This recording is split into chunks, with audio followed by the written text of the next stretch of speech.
It having reached the hour of 5:30, I am calling the January 24th, 2023 Modesto City Council meeting to order and ask the city clerk to call the roll. Councilmember Gutierrez-Brayton. Present. Councilmember Alvarez. Here. Vice Mayor Ricky. Present. Councilmember Bavaro. Here. Councilmember Williams. Here. Councilmember Wright. Here. And Mayor Zwallen. Here. Will everyone please rise for the Pledge of Allegiance?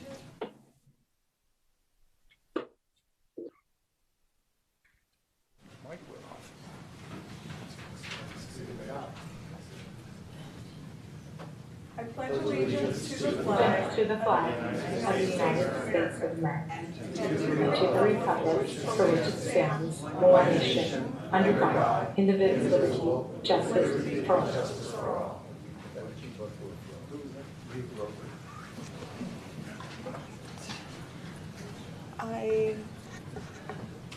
Here we go.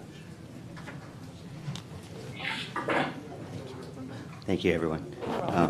God, this evening, we thank you for both the opportunity and responsibility that we have to promote a collaborative spirit for the well-being of communities in the city of Modesto. I pray that you would grant the City Council Board wisdom in any decision being made throughout this night, and that everyone speaking this evening would carry themselves in such a way as to promote a spirit of humility and a collaborative spirit. We thank you, God, for blessing the city of Modesto and everyone here this evening. Amen. Amen. Thank you very much. Does the city clerk have any announcements? Yes, Mayor, just a reminder, public comment is 3 minutes, and we have blue speaker cards out in the lobby. Thank you. Do any of the council members have any conflicts of interest? I do not see any hands raised. Will the city attorney please report out on closed session? Yes, Mayor. The council considered a few items under closed session: conference with legal counsel, existing litigation, public employee appointments, and labor negotiations. No reportable action was taken. Thank you. Item number 1, proclamation declaring February as National Black History Month. This year, we have invited several local organizations that serve our African American community to be honored and recognized. Thank you for your tireless efforts so Black life can be sustained, fortified, and respected. This evening, we have Connie Gusterson, the NAACP Vice President, Rose Mitchell, NAACP Executive Committee Member, John Irvin III from Sankofa Theater Company, Ruby Kennedy from King Kennedy Seniors Group, Sterling Fountain, Board of Directors, King Kennedy Center, Fallon Ferris and Akia Walker, Stanislaus Youth Empowerment Program, Margie Lee, the Women's Auxiliary, Ron Deloach, Chairman, West Modesto People of Action Coalition, Pastor Darius Crosby, Modesto Police Clergy Council, and Deborah Sullivan, King Kennedy Center Board of Directors. Is someone going to make a remark? Does someone have remarks prepared? Go ahead, John. That's a good one-liner. Ladies first, ladies first. That's why I was standing Ladies back. first. Oh, ladies first. Oh, okay.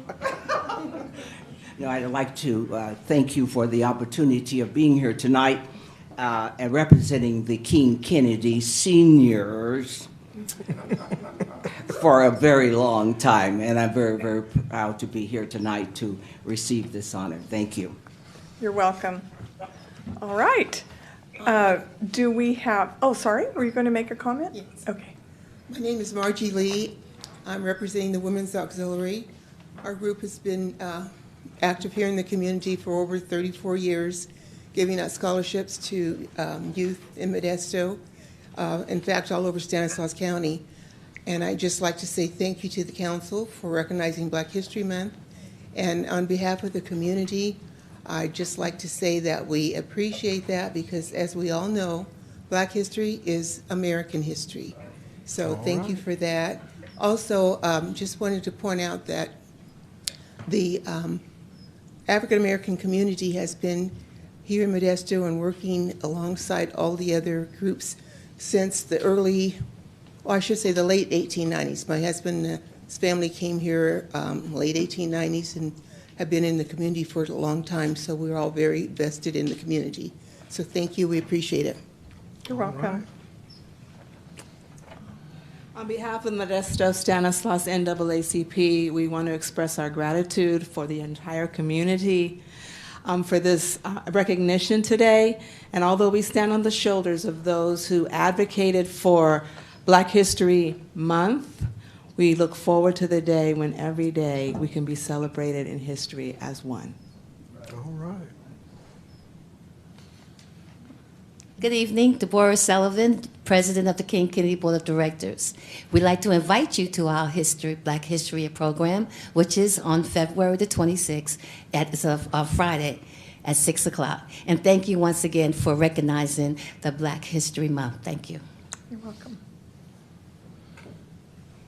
Hello, Akia Walker with the Youth Empowerment Program, and I would just like to thank the Council for recognizing our organization and the many organizations that have truly impacted our community.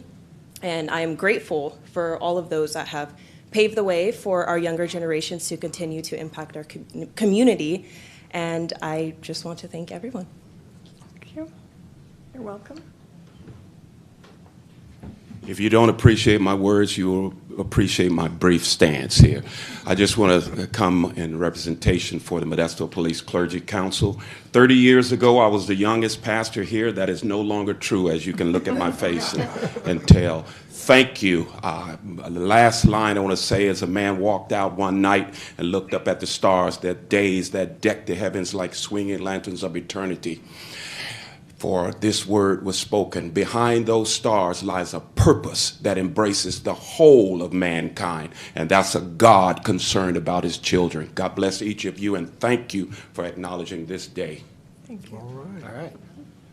I was hoping that I was behind those many women of leadership in our committee, and then the good Reverend jumped in front. I'd like to thank you, Council, for your recognition of Black History Month. Also, I would like to just give you a brief synopsis. Black History started off as Negro History Week in 1926. Dr. Carter G. Woodson started it, and it expanded to Black History Month to bring recognition and expand the study and the scholarship on African Americans in our country and abroad. So again, thank you, Council, for your recognition of Black History Month with your proclamation. Again, thank you. You're welcome. My name is Ron Deloach, and I want to thank the council for recognizing Black History Month. And we're a striving part of the community, and we want to make it better. Allow us to. Thank you. You're welcome. All right. Thank you all for being here this evening. I really appreciate you being here. Are there any members of the council that would like to make some remarks? Councilmember Escudia Brayton. Thank you, Mayor. I appreciate it. I just wanted to acknowledge and help celebrate Black History Month, and thank you for all the community members that came out to receive this proclamation. And thank you to our community, our African American community members, and actually all members in our community who help promote improved police and community relations in the African American community, affordable housing in the African American community, health, mental health, education, and issues that impact our youth. These are issues that impact all of our community. But in this month of celebration, in particular, our African American community. So thank you for being here and working with the council, and congratulations on your acknowledgement with this proclamation. All righty. Any other comments? Yes. Councilmember Williams. She took every word out of my mouth. So thank you so much, Rosa. I appreciate that. But in a short words would be thank you for all you do for all of Modesto and in all of the minority youth in our community, particularly the African American youth that are looking up to you in each and every one of your nonprofit organizations, and you have made a difference, and please continue to make a difference, and congratulations on this proclamation from the City of Modesto outlining and celebrating Black History Month. God bless you all. One more brief comment. Through my years, 8 years on the Modesto City Schools Board of Education and also serving as mayor, I just wanted to point out that I have seen all of you in the community over and over and over again doing the work. And one in particular is Ruby Kennedy. She served on the Student Attendance and Review Board, as far as I know, all 8 years. And really, every single month in those meetings would attend, would show up, and would really encourage our parents and families to make sure that their children attended school. And this was for many, many years, month after month. So I know that each one of you have done that in your own respective responsibilities, and I truly appreciate your service to our community. It's well received, and Ruby, you taught me how to be a nurse on the SARB. She's a nurse. All right, we will join you I will bring the proclamations, and we will join you for a photo. If you would please stay where you are. Oh, excuse me, we have a hand up. Alicia?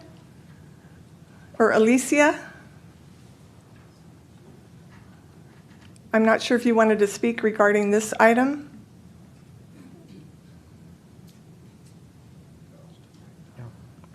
Okay, all right, looks like her hand is down. Thank you. Oh, I did not read the proclamation. How did I forget that? My miss. I'm so sorry. Thank you for the reminder.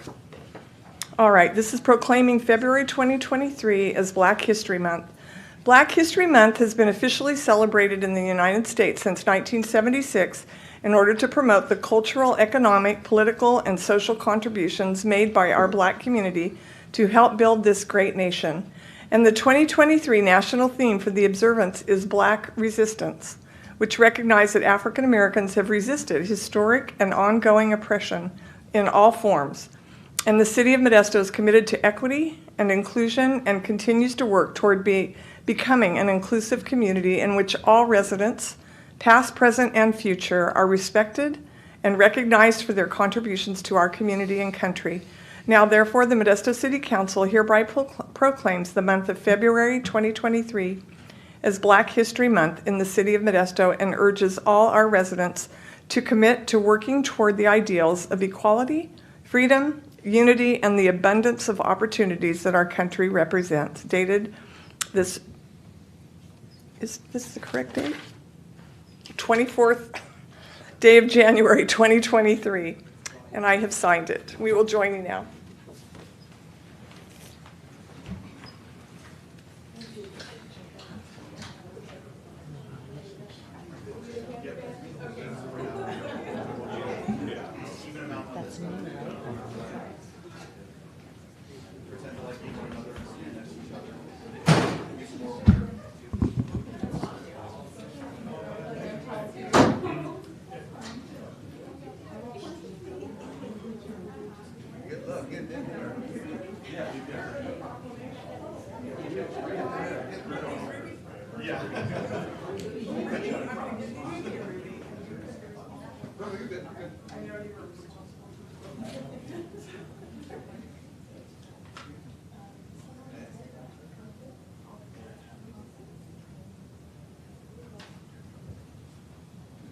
That's an Android. All right, here we go. Everyone smile. Here we go. 1, 2, 3. 1, 2, 3. 1, 2, and 3. Thanks so much.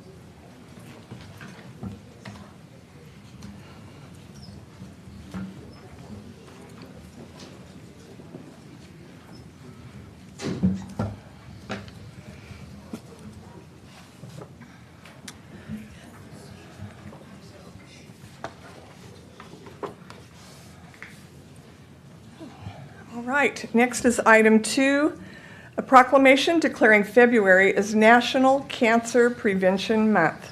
I will read the proclamation. Proclaiming February 2023 as National Cancer Prevention Month. National Cancer Prevention Month was first observed in 2004 after the passage of Senate Resolution 252 in 2003. It was introduced by Senator Ernest Hollings to encourage communities across the country to take this opportunity to educate one another on the steps they can take to prevent cancer. And according to the National Institutes of Health, approximately 1.9 million people are diagnosed with cancer each year in the United States. Nearly half of those diagnoses are breast, prostate, lung, pancreas, or colon cancers. And more than 40% of all cancer diagnoses in the United States are due to preventable causes. And these causes include smoking, excess body weight, physical inactivity, and excess exposure to the sun. This means we can take steps towards preventing certain cancers and protecting our health, and making healthy lifestyle choices, protecting your skin from the sun, getting vaccinated against pathogens that cause certain cancers. An annual cancer screening for the detection of some cancers can prevent the disease from reaching an advanced, potentially fatal stage. Now, therefore, I, Suze Wallen, hereby proclaim February 2023 as Cancer Awareness Month in the City of Modesto and urge every member of our community to take this opportunity to educate one another on the steps they can take to detect and prevent cancer in themselves and their families, dated this 24th day of September, 2023. Accepting is Tim Shaw, manager of at the Discovery Shop. All proceeds from the Discovery Shop go toward cancer research at the American Cancer Society. Is Tim here? We were told that he would be here. Apparently not. And I do not see him online. So I appreciate the opportunity to read this proclamation and to provide this awareness to our community. Any council member remarks? All right. On to item 3. Presentation from the Municipal Information Systems Association of California, MESAC, to the City of Modesto for the MESAC Excellence Award for Best Practices in Information Technology. Presenting is Gaurav Garg, the CIO for the City of Santa Clara, and member of the State Board for the Municipal Information Systems Association of California. Welcome.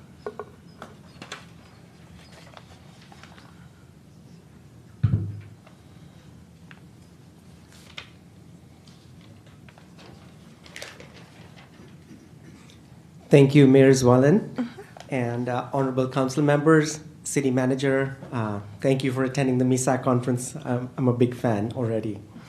It's my pleasure to be here this evening. My name is Gaurav Garg, and I'm the Chief Information Officer with the City of Santa Clara. But today I have the pleasure to be here in front of you as a state board member of the board, of the chapter board.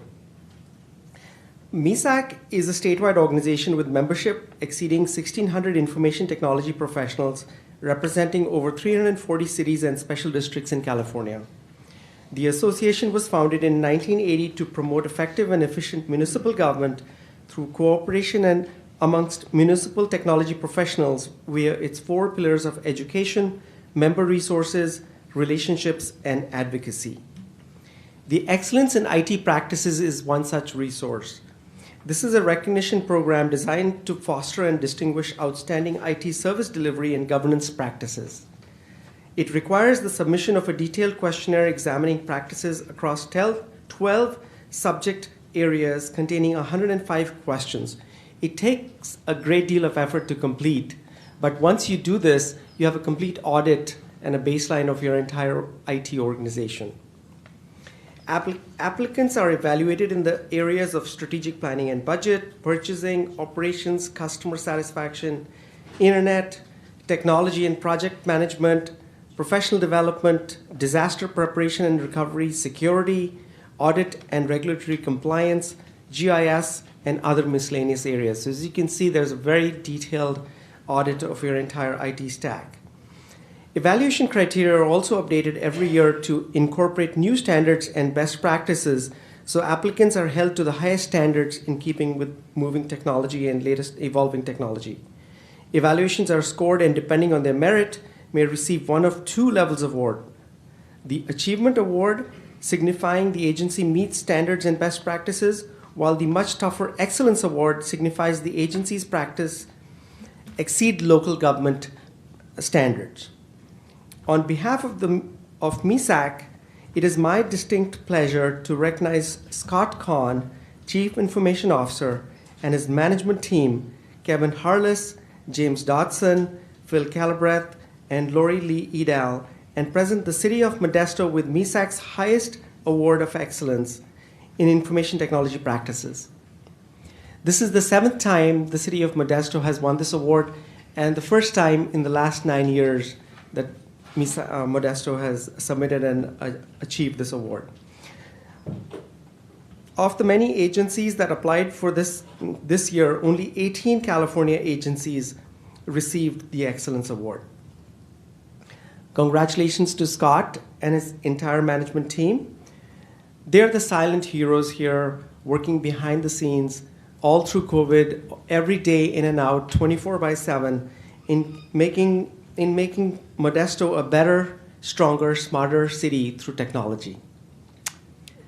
Mayor, I now present this award plaque to Scott, to you, to the City Council and the management team, and congratulations to you once again, and thank you very much for your time. Thank you for being here this evening and for presenting this award. My pleasure. Our City Manager, Joe Lopez, would like to make a few remarks at this time. Thank you, Mayor. Just want to take a moment to recognize and congratulate our staff. This is a tremendous achievement to be recognized by our peers for us continuing to implement best practices in technology. Everything we do nowadays is wrapped up in technology, and if we are not at the top of our game, then our efficiencies suffer. So congratulations to our entire management team and all the staff in our information technology team on the achievement of this award. Thank you. Thank you. Do we have any comments from council members? Thank you. Outstanding, Scott. I know you just signed on with us just a few months ago, and you're doing an outstanding job. Of course, you couldn't do it by yourself, so thank your team as well for making this effort and also taking us to the higher charts of receiving this award. So thank you for what you do, and thank you for your presentation, sir. Thank you. And I will add, and we're going to come down to receive and take a photo, but we truly have been in a unique time with COVID when I don't think any of us had heard the word Zoom prior to 2020. And now it just works flawlessly almost. I mean, it truly is remarkable, and our staff is to be commended. They are so responsive to our needs, to make it work, to be on time for meetings, to help some of us that are not as technically savvy as others, that being me, but I've received so much support and help, and I truly appreciate all of it. Thank you so much. So we will join you now for a photo, and for Scott and his department members to receive the award.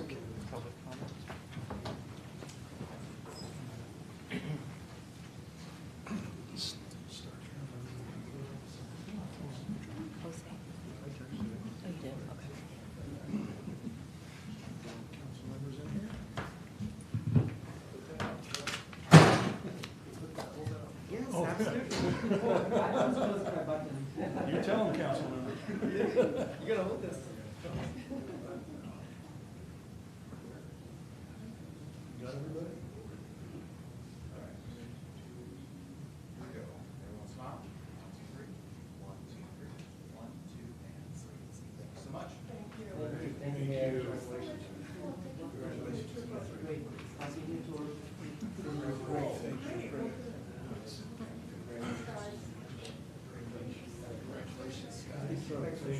Was that? Thank you. Set him up, sir.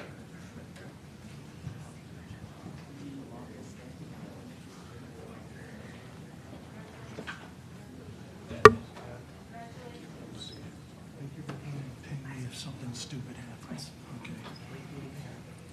okay. Regarding this item, I see Alicia's hand raised. Was this a comment regarding that item? I'll wait for public comment. They're kind of all wrapped in one. All right, thank you. All right, next we will go on to item 4, presentation by StanCog for the annual unmet transit needs process. Presenting is Clarissa Hernlin, Senior Transit Planner at StanCog. Welcome. Good evening, Madam Mayor Zwellen and council members. My name is Clarissa Hernlin, and I will be taking this item. I want to thank you for allowing me to present to you today about the Transportation Development Act and unmet transit needs process. I would like to recognize Jean Folletta, who works with StanCog on our transportation effort. Uh-oh. Uh-oh. Technology works. StanCog began the public Hold comment. on just a moment. Okay. Yeah, okay. Okay, thank you. Sorry. No problem. StanCog began their public comment period for the unmet transit need process on December 19th, 2022, and the public comment period will be closing on February 14th, 2023 at 4 p.m. And today I'll be walking you through our process that's required by StanCog, or that StanCog's required to follow. StanCog is a council of city and county government that was established by Congress to address regional air quality and transportation issues, including public transit. StanCog is designated as the Metropolitan Planning Organization and the Regional Transportation Planning Agency for the Stanislaus region. The policy board is comprised of 16 elected officials from StanCog member agencies. The City of Modesto has 3 representatives on StanCog's board. I would like to acknowledge 3 of the policy members who sit on the StanCog policy board who serve the City of Modesto. Madam Mayor Zwellen, Councilwoman Escutia Brayton, and Council Member Wright. StanCog is responsible for the administration of the State Transportation Development Act funds, which have 2 funding sources, the Local Transportation Funds and the State Transit Assistance Funds. The Local Transportation Funds are derived from the quarter-cent sales tax measure statewide, and StanCog's regional portion for the last fiscal year was approximately $28 million. StanCog must resolve any unmet transit needs that are reasonable to meet before local transportation funds may be used for non-transit purpose. The state transit assistance funds are derived from statewide sales tax on gas and diesel, and StanCog's last fiscal year was approximately $5 million, which may only be utilized for transit-specific projects. StanCog conducts public outreach to solicit input from the public on unmet transit needs. A public hearing is conducted each year to provide members of the public, local transit agencies, and the local jurisdictions with the opportunity to share new or previously identified unmet transit needs. StanCog prepares an annual unmet transit needs analysis of potential unmet transit needs that were identified during the year's assessment. The resulting report includes a summary of findings, which identifies if any are reasonable to meet. The analysis report is presented to StanCog's policy board for consideration of approval. Following the approval, StanCog submits the unmet transit needs analysis to Caltrans. This year, StanCog is holding 2 public hearings. The first was held on January 18th. The second will be held virtually on February 13th, and the public hearing will be have a Spanish translator as well. It is StanCog's goal to reach as many residents as we can through this outreach process and receive feedback from all those who wish to participate. To register for the virtual hearing, please visit the StanCog website at the bottom of the homepage under Projects and News. On this webpage, StanCog also provides an online survey and comment form, which are available in English and Spanish translation. StanCog encourages feedback year-round through both the online survey and the comment form, and all comments received by February 14th at 4 p.m. will be included in the fiscal year 23-24 Unmet Transit Needs Analysis Report. Comments may also be submitted via email at unmettransitneeds@stancog.org, via phone at 209-525-4600, regular mail, Stanislaus Council of Governments, attention Clarissa Hernlin, 1111 I Street, Suite 308, Modesto, California, 95354, or you could also find us on Facebook under Stanislaus Council of Governments. Should you need any of the links that I provided today, please reach out and I'm happy to provide them. And again, my name is Clarissa Hernlin and I am with StanCog, and this concludes my presentation. I'm available for any questions and I appreciate you allowing me to speak with you this evening. All right, thank you very much for being here. This is great that we have the opportunity to share one more format of encouraging people to participate in sharing if there are unmet transit needs in our community, which are so important to our economy and for people to get to health appointments and any other needs that they may have. Are there any council member remarks at this time? Seeing none, If I may, Mayor. I'm sorry. I apologize, No, Rosa. I didn't. apologize. I started talking and I was on mute. Okay, Councilmember, give you a break. Thank you. Thank you, Clarissa, for that report. Indeed, I encourage anyone in the public that's listening to this that has an interest in weighing into this conversation of unmet need in our transit, not only in Modesto, but in our larger region that includes the greater county, to provide feedback. Again, we have until February the 23rd to do so. So this is our opportunity to be involved in this very important conversation. StanCog is an entity that is afforded millions of dollars to invest in our community in the area of transit. So if you feel that you have some thoughts to share in this regard, this is your time to do so. So I encourage you to follow up with the paths that Clarissa indicated. If not, reach out to David, Councilmember Wright, Mayor Swallen, or myself. Thank you. Thank you. I also wanted to add that Councilmember Eric Alvarez is an alternate to this board also, and we are very conscientious about being present and attending and participating and prepared for these board meetings. It is a completely separate board from the Modesto City Council, and so Eric will attend if one of us is not able to attend. So we will step down now and take a picture for this presentation photo. Thank you again for being here this evening. Thank you.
Right. Next is item 5. Consider reappointing Rhoda Yair and Sandra Wilson to the Housing Rehabilitation Loan Committee for a second term with a term expiration of December 31st, 2026. Does council have any questions of staff? Seeing none, I will open this item up to the public. Are there any members of the public that would like to come forward regarding item 5? Seeing none, I will close public comments. Any comments from council members? All right, I have a resolution reappointing Rhoda Yair and Sandra Wilson to the Housing Rehabilitation Loan Committee for a second term with a term expiration of December 31st, 2026. Do I have a motion and a second? So move. Motion by Councilmember Wright, second by Councilmember Williams. Will the clerk please call the roll? Councilmember Gutierrez-Brayton. Aye. Councilmember Alvarez. Aye. Vice Mayor Ricky. Aye. Councilmember Bavaro. Aye. Councilmember Williams. Aye. Councilmember Wright. Aye. And Mayor Zwallen. Aye. The motion carries. Item 6, consider appointing Esparza Vargas, Paul Adams, and Julie Betts Albert to the Modesto Downtown Improvement District Advisory Board for a 4-year term from January 1st, 2023 to December 31st, 2026. Does council have any questions of staff? Seeing none, I'll open this up to the public, asking members of the public to come forward. On this item, I do not see anyone in person or online. I will close public comments and ask council for further comments. Seeing none, I have a resolution appointing Esparza Vargas, Paul Adams, and Julie Betts Albert to the Modesto Downtown Improvement District Advisory Board for a 4-year term from January 1st, 2023 to December 31st, 2026. Motion to approve. All right. Motion to approve. All right. I have a motion by Councilmember Wright. Do I have a second? I'll make the second. Will the clerk please call the roll? Councilmember Gutierrez-Brayton. Aye. Councilmember Alvarez. Aye. Vice Mayor Ricky. Aye. Councilmember Bavaro.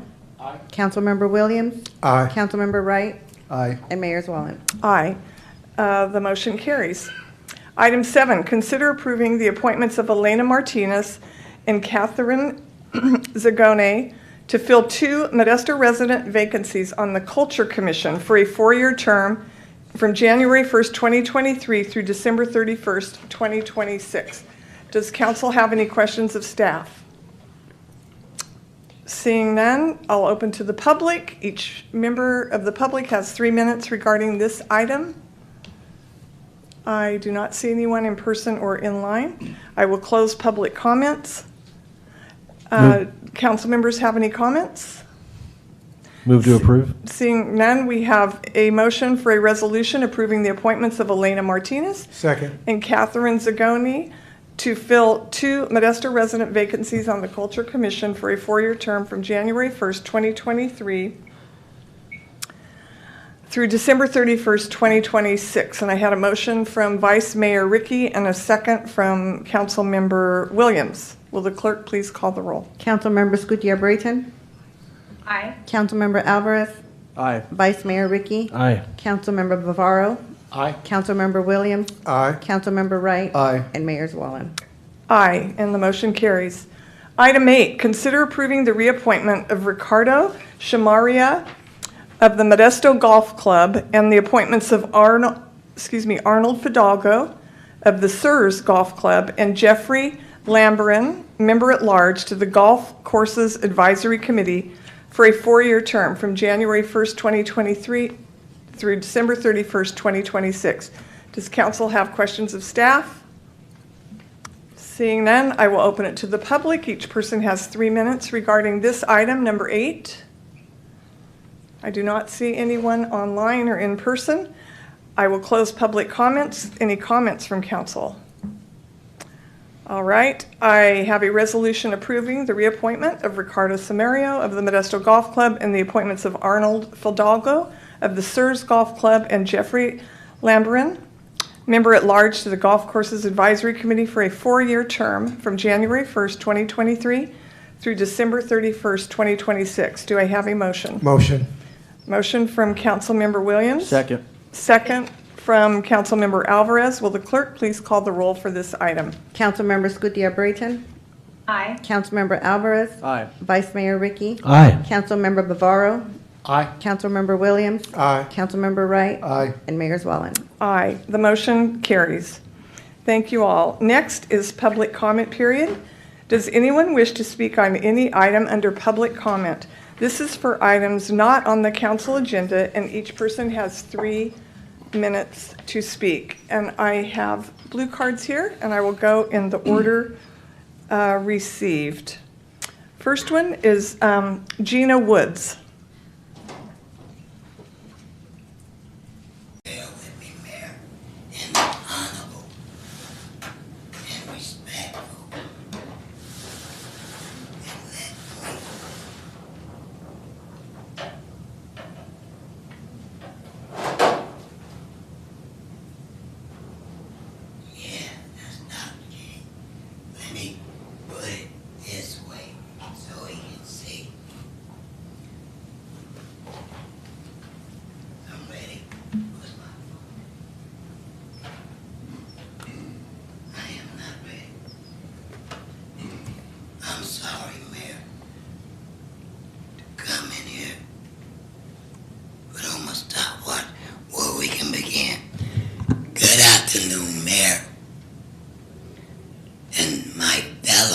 City Councilman.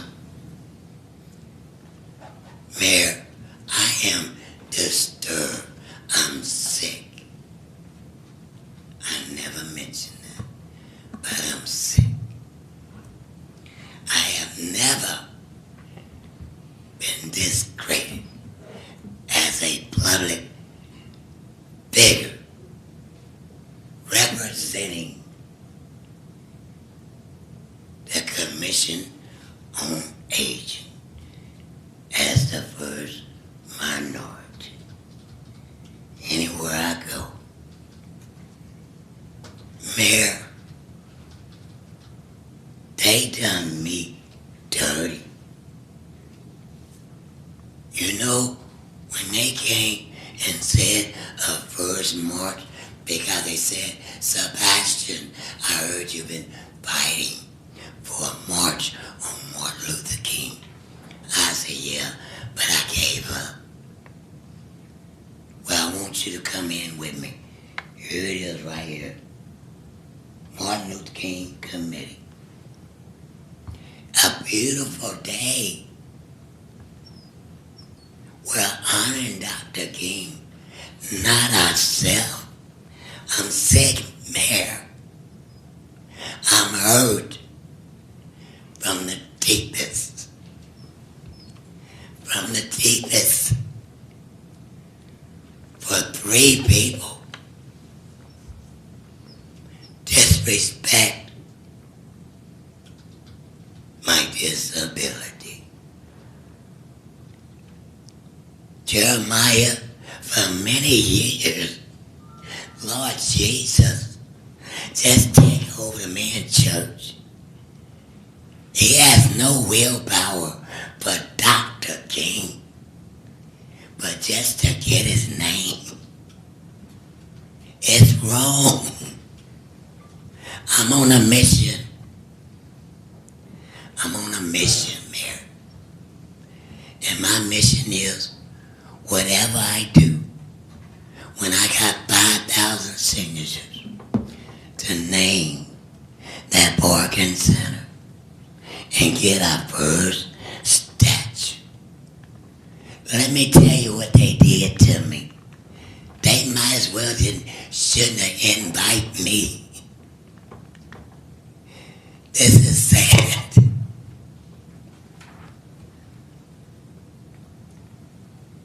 They waited till everybody, and where's Ricky? Bless you.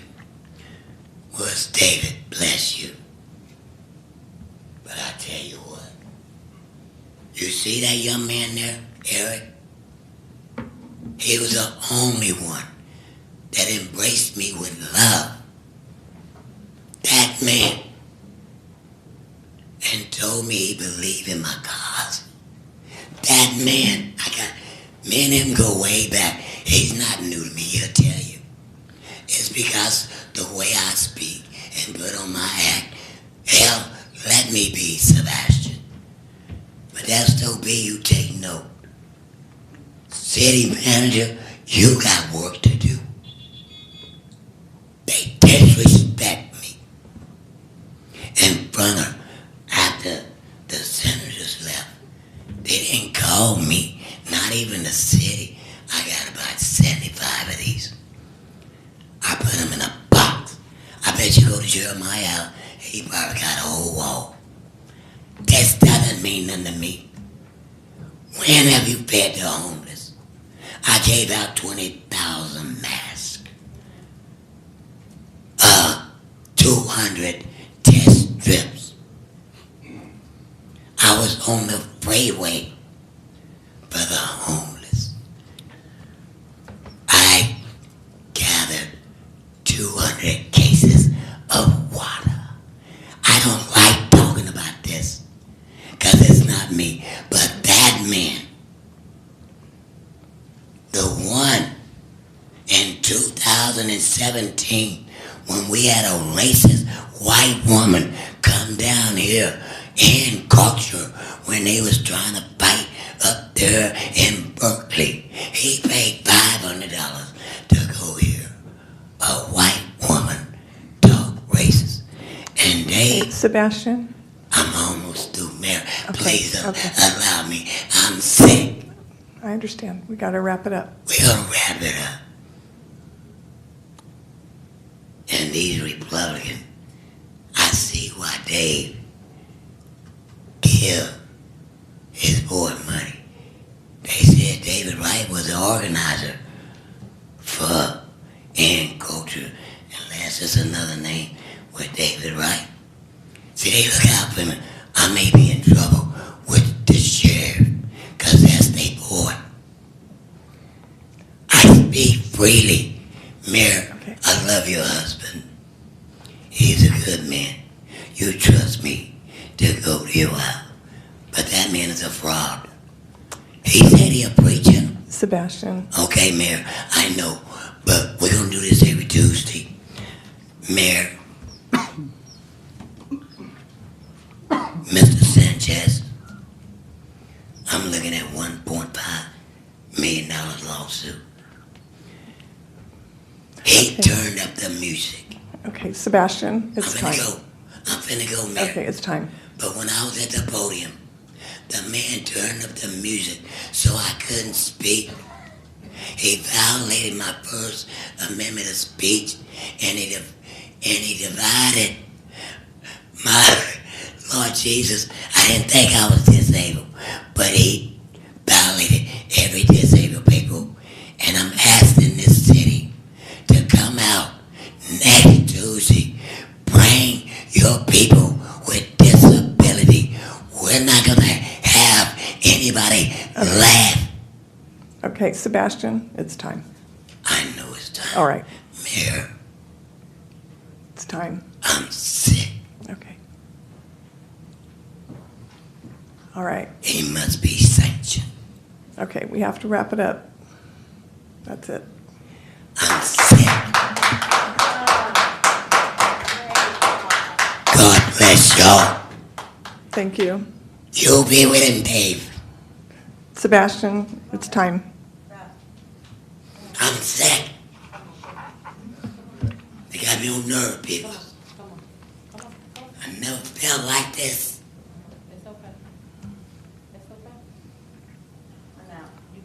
I hear you. And you All right. Can you please take down your sign and we're going? Take that white seat off. Take that white seat off. Sebastian. Take it off. My God. You're not for black people. You didn't walk with Trayvon. You didn't walk with Mr. Williams. I'm not done. Okay, it's time. I'll be back next Tuesday. All right. Would someone be able to put the, it's okay, put the poster down and, all right. but I'm hurting. Okay. If someone could please help with the sign, then we'll continue. Okay, great. Thank you. Okay. Next online, we have Teresa Clutter.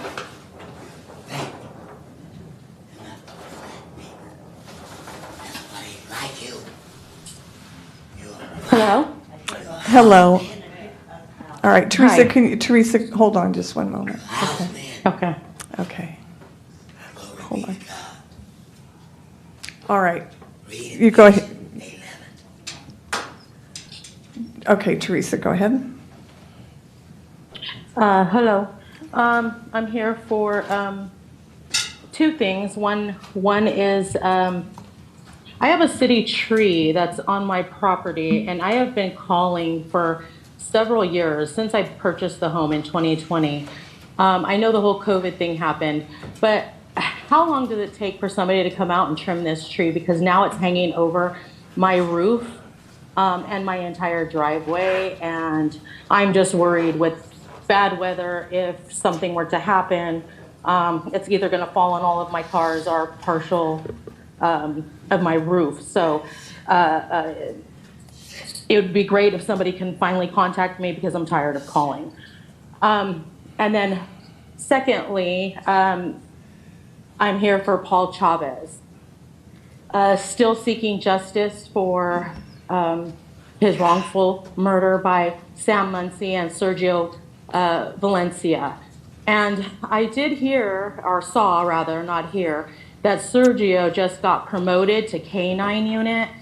I know it's probably not a real promotion. It's probably more like I moved him around to a different department, maybe because he's happy, I don't know. But hopefully over there, maybe using a K-9 versus a tase or a gun would be much more, less deadly. I'm sure Paul Chavez, which would have preferred to be bit by a canine than to be killed in front of his family. So hope that goes well for him meanwhile.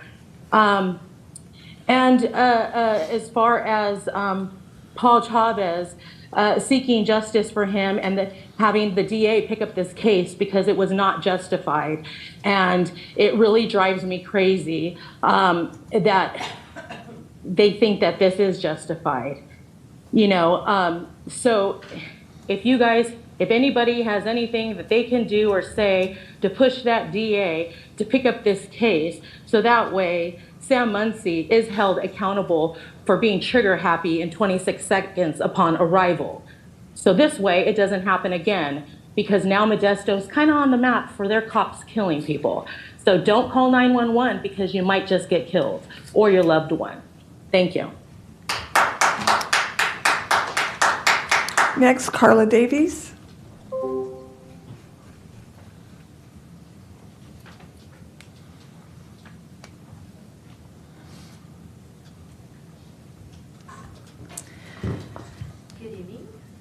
Is this on? Yeah. Good evening, Carla Davies. I know most of you. If you don't know me, you should know me. Be afraid. Just kidding. All right. My name is Carla Davies. I'm born in Modesto and raised here in Stanislaus County. I'm a proud daughter of undocumented Mexican farm workers who are the real heroes in our community, the ones who work the fields and feed the world, as well as the citizens of Modesto.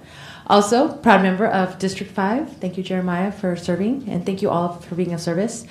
I am here in the capacity as an activist in this community and also as a bridge between our monolingual, non-English speaking immigrant communities and people of color living in our most poverty-stricken Modesto neighborhoods, which is the Airport neighborhood, West Modesto, and South Modesto, which, you know, a lot of you represent. As elected and public official, it is your responsibility to address the inequalities in these neighborhoods, regardless whether they're within the city limits or unincorporated areas of Modesto. The residents don't care. They're part of Modesto.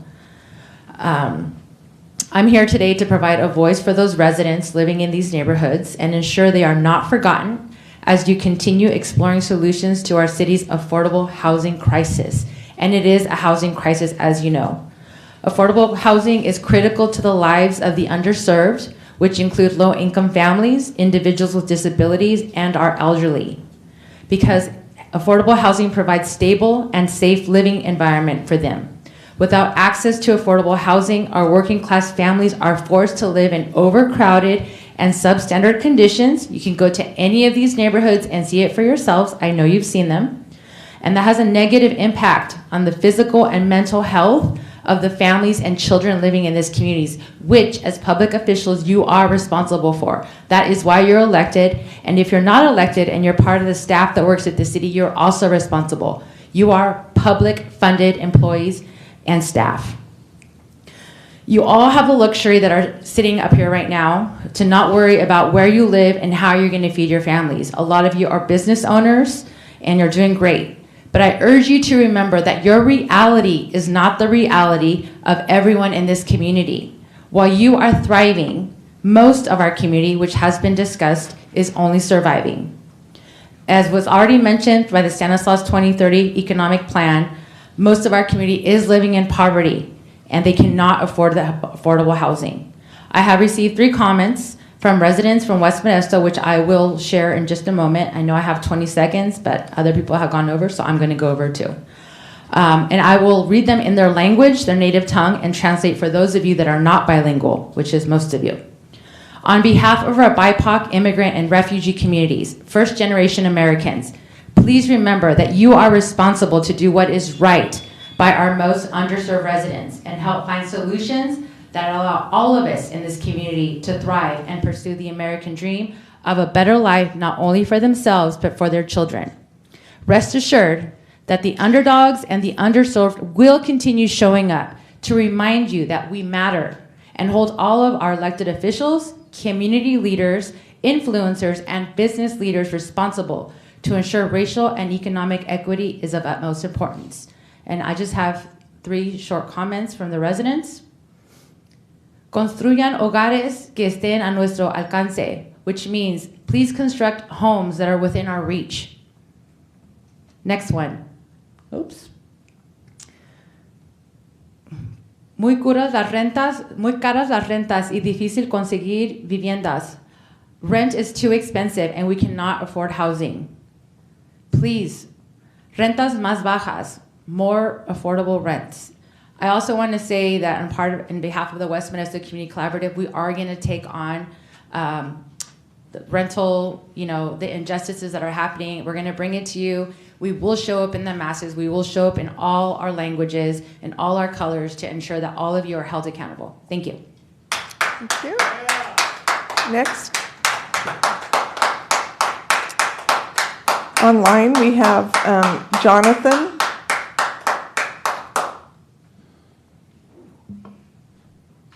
Hi, can you hear me? Yes, we can hear you. All right, perfect. I want to start like I always do, of course. I've got a couple of things to talk about tonight, but I want to start like I always do. I want to mention Paul the Third, Abraham, and Josiah. Those are the 3 kids that Paul David Chavez lost when he lost his life that night. On a second note, I also want to start by thanking Mr. Sebastian Williams. I believe that's what his name is. The gentleman with the rough voice. The gentleman that had a lot to say. And we all seen that. I want to thank that man right there. That man gave us time when he didn't have to. Irrelevant to a whole situation, that man walked outside the first day me and my family came to a meeting. And he wanted to know all about my family situation, all about my family story. He wanted to learn more about Paul. He wanted to know who Paul was. Who was Paul? It's the first question that man asked us. A little crazy, but he wanted to know. Anyways, we'll go from there. I just want to start like I always do with the 3 names once again. Once again, Paul the Third, Abraham, and Josiah. Paul was accompanied by his wife and his 3 boys, as well as his brother Michael Chavez, and a whole gang of family. He did nothing wrong. He had no weapons. He wasn't acting sporadic. He wasn't showing threatening signs. He wanted one thing and one thing only: to be helped, to be held. He wanted someone to understand what he was going through at that very moment. He wanted to be told that everything was going to be okay. Isn't that what the police come to your house for? To resolve the situation? To de-escalate the situation? I guess I was misled my 27 years of life. Everything was going to be okay. He was scared of you monsters because of the past that you folks hold and still to this day hold. Not because he was doing anything wrong, but because he knew all about how you people work. I myself struggle from mental issues, mental illness, whatever you want to call it to this day. I myself struggle from severe depression, severe anxiety, bipolar disorder. On top of that, I also have ADHD. So I'm a hyperactive little shit. I've had multiple run-ins with the police myself. We won't discuss the details because that doesn't lead anywhere, of course. We've established that. Once you come up with details, it doesn't matter anymore. So I've had multiple run-ins with the police myself. Why didn't you shoot and kill me? I was 10 times more sporadic than Paul ever was in that situation specifically. I acted out. I was the drunk lunatic teenager out of control, which is what my specific police report terms were: out of control teenager acting sporadic. But that didn't matter. Long story short, multiple run-ins with the police. Why did you not shoot and kill me when I had a knife in my hand, approximately 10 foot away from an officer? Okay, Jonathan, I'm going to ask you to finish your thoughts and we'll move on. Or better yet, with a baseball bat. Why wasn't I shot and killed when I physically threatened an officer to his face and all he did was laugh me off like I was the common idiot? I truly want to know the difference because we both had jobs. We both had wives. We both loved our lives the same goddamn way. We had goals. We had dreams. Please finish your thoughts, Jonathan. Yes, ma'am. I'll give you about 20 seconds. Was it the fact that the officers that dealt with my situation were properly trained? I'll let you decide that. At the end of the day, last thought last, we lost a father, a husband, a brother, a son, a cousin, an uncle, a nephew, a grandson, a best friend, and lastly, a human being. To me and my family, that is not okay, nor will it ever be. Say his name, Paul David Chavez Jr. Rest in peace, Paul. Rest in peace, Trevor Seaver. Once again, fat shout out to my guy, Sebastian Williams. I believe that's your name. If I butchered it, I'm sorry, my guy, but much love. All right, we got to wrap it up here, please. I'm out. Thank you. Later. All right. Next in line is David Jameson.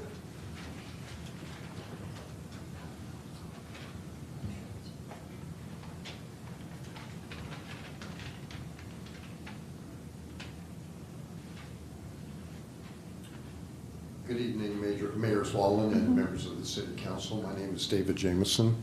I'm a longtime resident of the La Loma area, and I also have a practice in the downtown area.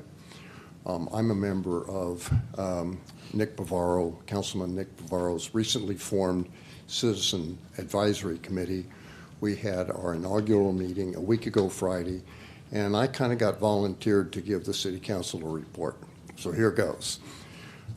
We believe that the primary issues facing the city of Modesto are, number one, public safety issues and kind of a subparts of homelessness, crime, and traffic issues, not in any particular order, and city infrastructure issues. As far, in my personal view, the number one quality of life issue facing our city is homelessness. And while everybody is in favor of focus on prevention, longer-term solutions, we have an immediate, serious problem with people sleeping in our parks, sleeping in our alleys, sleeping in the entrances to our businesses, making it difficult, if not impossible, for normal people to use our parks and public accommodations. So I think what needs to happen is there needs to be specific places set aside for homeless people that where services, including food, mental health services, are provided. But the citizens of Modesto, including myself, are just weary. We're weary of contending with this day after day after day. And I'm, as a member of Mr. Bavaro's committee, I intend to hold him accountable, and I look for positive change. Thank you. Thank you. Thank you. Next, Stephen Allen.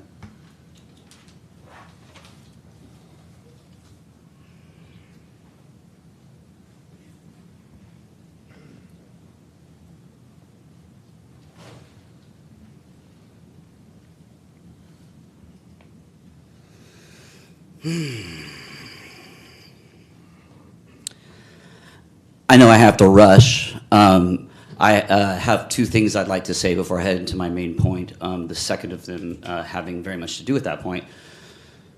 The first one is I just want to remind you how much I resent the fact that you, despite knowing how simple it would be to extend our speaking time to 5 minutes, just plain don't give a damn. It's ridiculous and it's silly and it makes you look like a jackass when half the town goes like 6 and 7 minutes long. Shame on you. And that does tie into everything I want to say. The second part, it's Sebastian Williams is the power holder. And sorry, Jeremiah Williams is the power holder that sits on the council. And this lovely man over here is named Sebastian Jones. And I, from the heart, just want to say how much I appreciate your comments and your love for this community and how long you've been going hard for all the people that you love.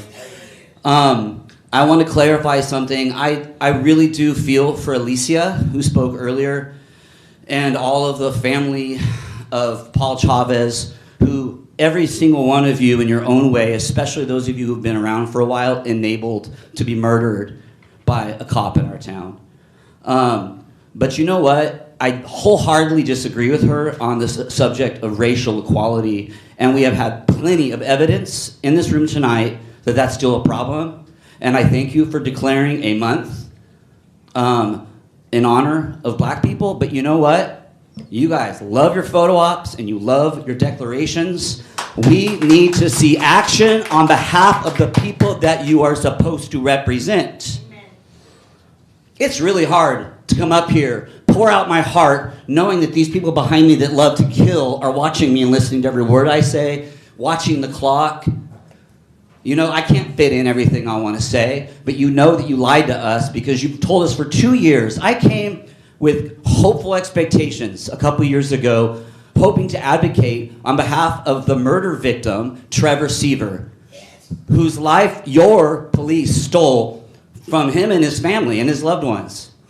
And I met with you, Mr. Ricky, for coffee to discuss what could be done, and you disgusted me, and I lost every last bit of respect for you when you blatantly told me to my face that you refused to do anything to advocate on behalf of these victims so that you could get reelected to a second term. Shame on you. Absolutely disgusting. We need you to realize that we're not going away, and we are the people you're supposed to be serving. I want to thank all of the people that came up here and spoke from the heart about the need for you guys to represent a love and compassion for the people you represent, not just for power holders, for wealthy people, developers, etc. Please, do not think that we're just fools because we don't wear suits and sit in nice seats.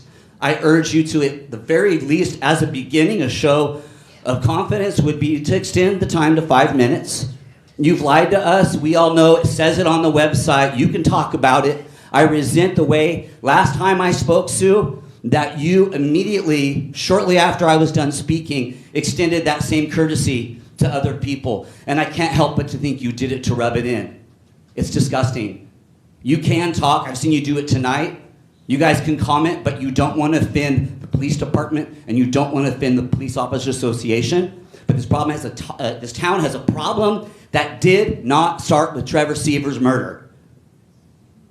We have had cops that were convicted for raping like children in their own families. If I have this straight, one was an MPD officer, the other was a sheriff's deputy, a Modesto resident. There's been all kinds of stuff. This town has a sordid past. I'm sorry that you guys have a hard job, but you signed up for it.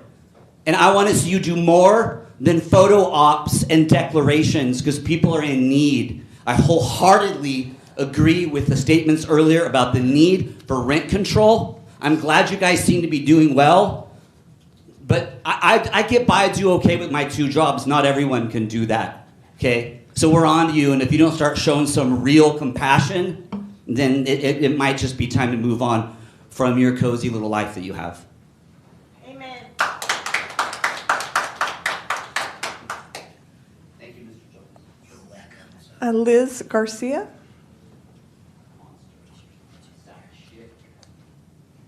Good evening. This is my first time here. Would you please put the microphone down? Maybe Oh, sorry, I just apologize. there you go. Can you hear me now? Yeah, I think so. My name is Elizabeth Garcia. I've known Mr. Sebastian Jones and his family for well over 30 years, and I can't think of a time that he has not helped anybody in need. My family lived in Monterey Park Tract, and he was the one that pushed for the water to be clear and good. Nobody ever has done that, and my family's lived out there over 60 years. Another one is the march for the COVID. I mean, he did a great job. It was awesome. You know, I just can't understand why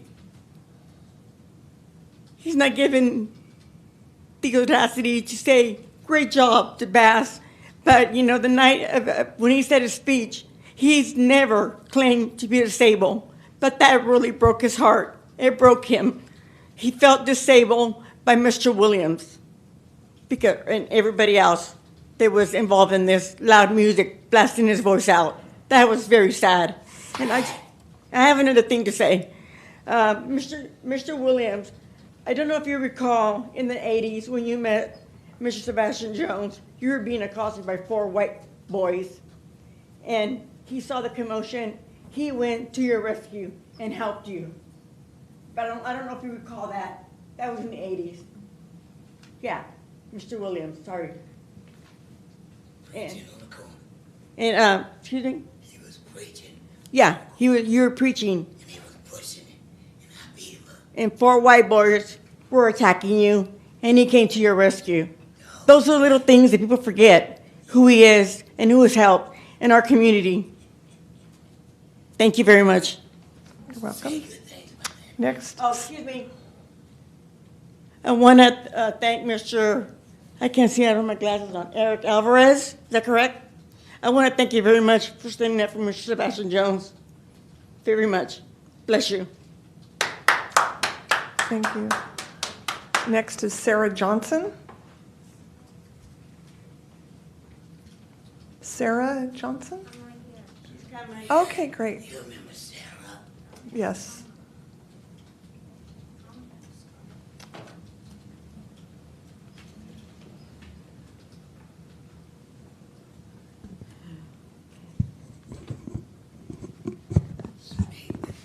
Okay, you go sit down. Okay, my name is Sarah Johnson, and I am here on the behalf of Sebastian Jones. And first thing, I got to let you guys know that Sebastian Jones is my caregiver, and he has done so many good things for me. I've been knowing him over 30 years, and the first thing that I want to say about him is he's a giving person and he has a really good heart. You know, I didn't expect him to be like right there for me, and he's been there. He's like the backbone for me. I recently had to go to UCSF to have a shunt taken out of my head. So he was the one that took me there. If it had not been for him, I probably wouldn't even made it there. And also, not only the shunt thing, they took it out, they put it back in, and it wasn't working. So they went in my head 3 times from December 17th to January 24th. So during that time, it was my birthday, was Christmas and everything, and Sebastian was right there for me, you know. So I say, you know, when you guys say about him or about anybody, about one disabled person, when you say about one, you're talking about all of us. Not only does he have the disability as far as his voice, he has other things going on, but he's one person. But there's a lot of disabled people who need to have caregivers like him, and to have you people that sit on the city council to be more aware. So that's why I'm here, and thank you for letting me speak. You're welcome. Next is Kimberly Edward. Clear. Kimberly Edward.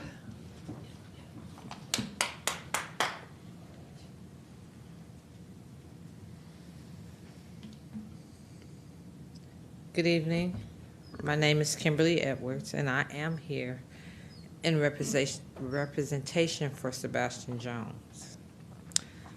I am here today because I am disturbed on some things that occurred on January 16th.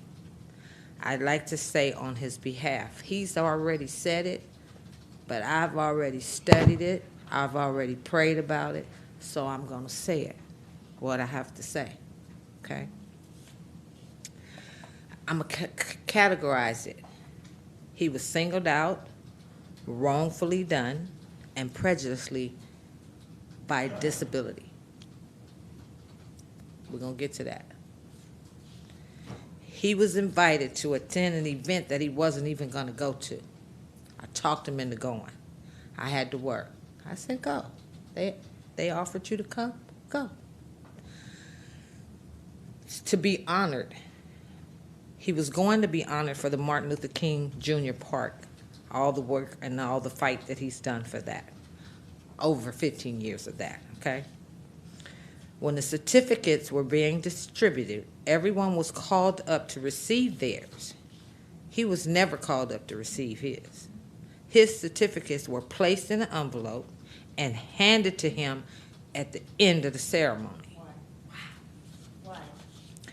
Then he was called up to speak. And when he began speaking, Jeremiah instructed someone to turn the music up. And we all know he has a voice disability. I think that was inconsiderate, showed no respect, empathy, and I definitely thought it was prejudice to a disabled person. Like Sarah said, when you discriminate against one disabled person, they're all included. And we all may have some type of disabilities, we just don't talk about them, but that's okay. I think it was done deliberate, for shame, and for someone else's glory. My question is, why did you even invite him? He didn't ask to come. Just to treat him like that, he didn't even want to come. I talked him into going. He is a human being, but a very strong man. A very strong man of God. So he knows how to flick off a piece of lint. but it still wasn't right what they did to him. I'm his best friend, and it affected me. I live way in Manteca, always at work when you guys having these meetings. He always want me to attend, and I could never come. But tonight, I made a point. I made it a point to be here. I took off work to be here because it wasn't right. Okay? And I just need you, all of you that sit on the board, I need you to know that. All the work he do, he ain't on the payroll. He don't get paid a dime. But his energy, his strength, what he has for his community, all the committees he serve on, ain't nobody paying him to do that. He don't have to do none of that. But he do it from his heart, because that's the kind of man he is. So thank you for listening to me. I'm going to pray for y'all, because I hear it's a whole lot of stuff going on down here in Modesto. I'm going to pray for everybody, like I always do. Right. Thank you. Thank you. You guys have a great evening. Thank you. Next is Leslie West. I'm sorry, Mr. Alvarez, thank you for embracing my friend. You didn't even know it was that time of the need, but I thank you. All right, Leslie West. Hello. I'm not used to this, so bear with me. I want to let you guys know that you do have a gem of a person here. His name is Sebastian Jones. He leads with his heart, and I love him for that. He was there when those white supremacists came that first year and wanted to do some straight pride event. He was there. He's been there year after year. My wife is in a wheelchair, and when I understood that he was supporting or trying to do something for the disabled people, I cheer him on. And it's disappointing to me that he feels like he's been slighted. He doesn't feel that he's been seen or heard. That's very disappointing, because I know some of the local history back in the day is pretty racist. I know you're trying to climb out of that. So I ask you, listen to him. He's speaking for me, for my wife, who's not here, who's in the hospital with a trach, who's attached to a vent still. Acknowledge him. He is a gem of this community. He's a gem. Thank you. Thank you.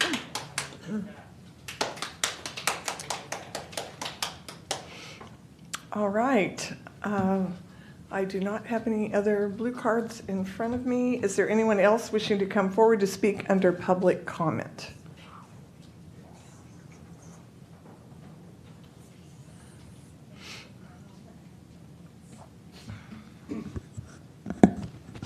Madam Mayor and City Council members, thanks again for listening to us. I'm compelled to say you guys got a hell of a lot of patience, and you are to be commended. With that being said, the last time we were here, January 10th, we had 4 people from the community leaders that spoke. They were all in support of our cause, lifting the ban, and they did a really good job, I thought. And then things kind of went sideways, and we're here as representatives of the Modesto Cruiser Council to say that we do not condone some of the actions and some of the comments that were made. They were not in the best interest of what we're trying to accomplish, and we were quite offended by that. Anyway, with that being said, I think we're all making progress. We're getting to know, I know myself personally, we have, well, this thing just moved, didn't it? I know, I'm a little nervous about We're that. not having an earthquake. It's on wheels, apparently. I guess I shouldn't lean on that. And you guys know, I've spoken here a few times. Everything I say comes from my heart. I don't write down any notes. I don't practice any speeches. It comes from right here. We've had one-on-one meetings with most of you. You're getting to know us, and we're getting to know you. I think we're making great progress in where we're going with this. And I want to personally thank the Chief of Police. We've had meetings with him, and you got a good man there. He's very transparent, very easy to talk to. You can give me the $50 later. Also, he's a Raider fan, so, you know, that's all good. Anyway, with that being said, I think we're making progress, and we appreciate the time that this council has devoted to listening to our issues, and we also want to thank the chief. He's helped us a lot and given us some guidance. We're working with him closely. We've had the 3 events that turned out real well, and we're continuing to have more. We're planning more events. We're going to give him a calendar, and I'm sure he'll report as to what happens. And again, thank you very much. You're welcome. Thank you. And we only take 3 minutes. Thank you. Next online is Emerson Drake. Thank you, Madam Mayor, council members, ladies and gentlemen. A couple topics tonight. One I didn't expect to talk about. It's one of the more recent ones. I wasn't there on January 16th. I can't tell you what happened firsthand, but I was there the night that the city council ambushed Sebastian Jones when all he wanted to do was serve his community on a committee. Brutally ambushed him. And then tonight, it was 30, we all know Scotty has a quick trigger finger, assuming it's still him, because the view you allow people on Zoom is so tiny, I can't tell you for sure. But he was 30 seconds into his timer before he spoke his first word.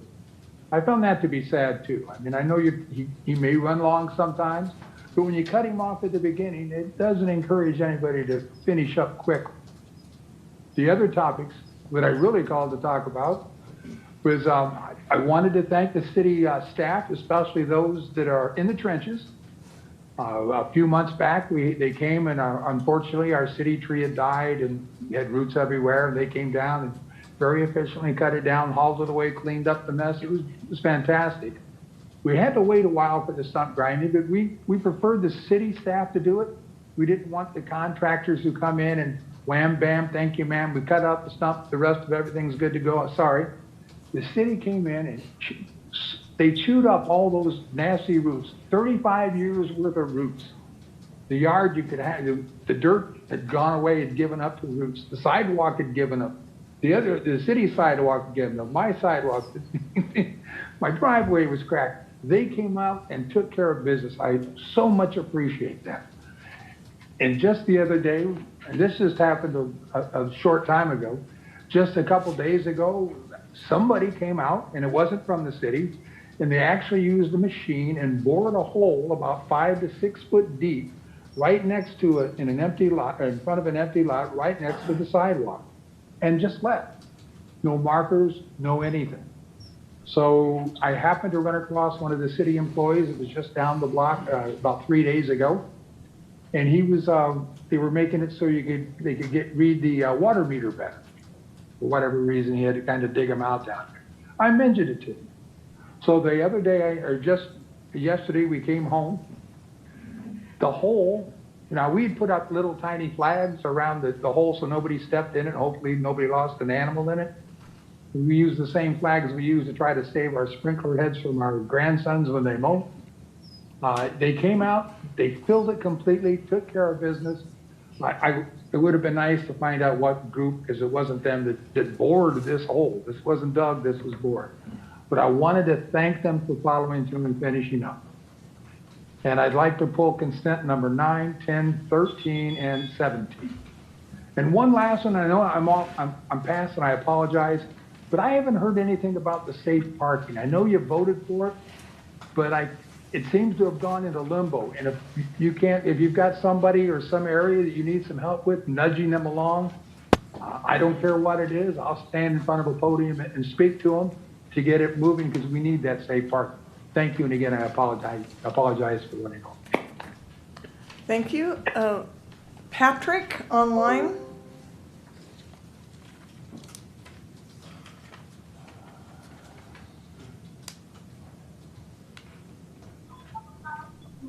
Hello? Hello, we can hear you. All right, awesome.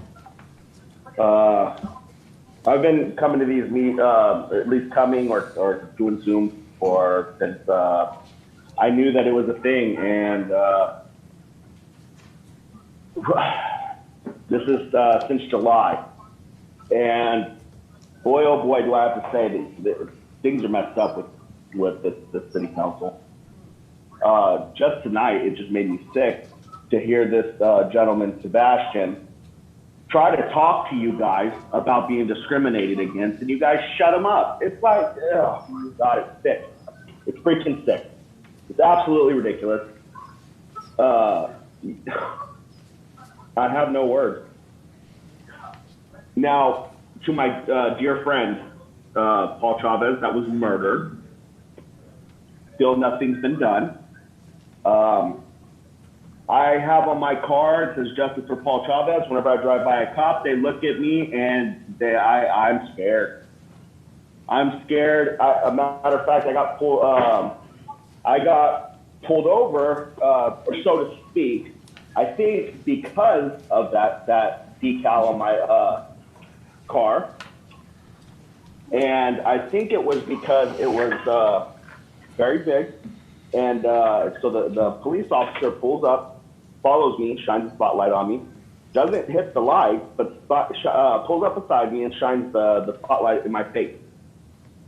So there was a scare tactic there. I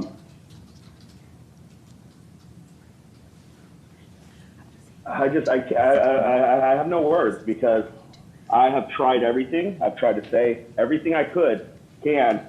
I've tried pleading with you guys. I've tried everything, and I don't know how you guys can see that video of Paul Chavez getting shot and killed and not say, oh shit, that's wrong.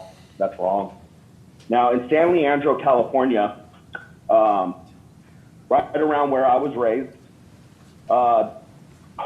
there's a gentleman with a baseball bat inside of a Walmart, okay, acting erratically, and he was shot. Now, how did San Leandro decide that they're gonna try that officer and fire him, but Modesto can't? It's kind of scary, actually, because with no accountability comes the thought in these officers' minds that they could shoot somebody and get away with it. The day that Trevor Seaver was killed, I know, Valencia, or not Valencia, whatever that cop's name is, he knew in his heart when he shot Trevor that he was going to get away with it. He knew it, but, whatever. You guys suck. Every single one of you up there sucks. Gillespie, you suck. Sam Muncie, you suck. Modesto Police, you suck. Do better. Because you guys are going to go bankrupt by paying out all these lawsuits. Thank you. All right. Is there anyone else wishing to come forward to speak under public comment? I do not see any person or online or in person, so I will close public comment. At this point, we are going to take a 5-minute break. You got one that's pushing the button Scotty, was there anybody else online for public comment? Okay, there was not. We will resume in at 7:35. 5 minutes, please.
further discussion?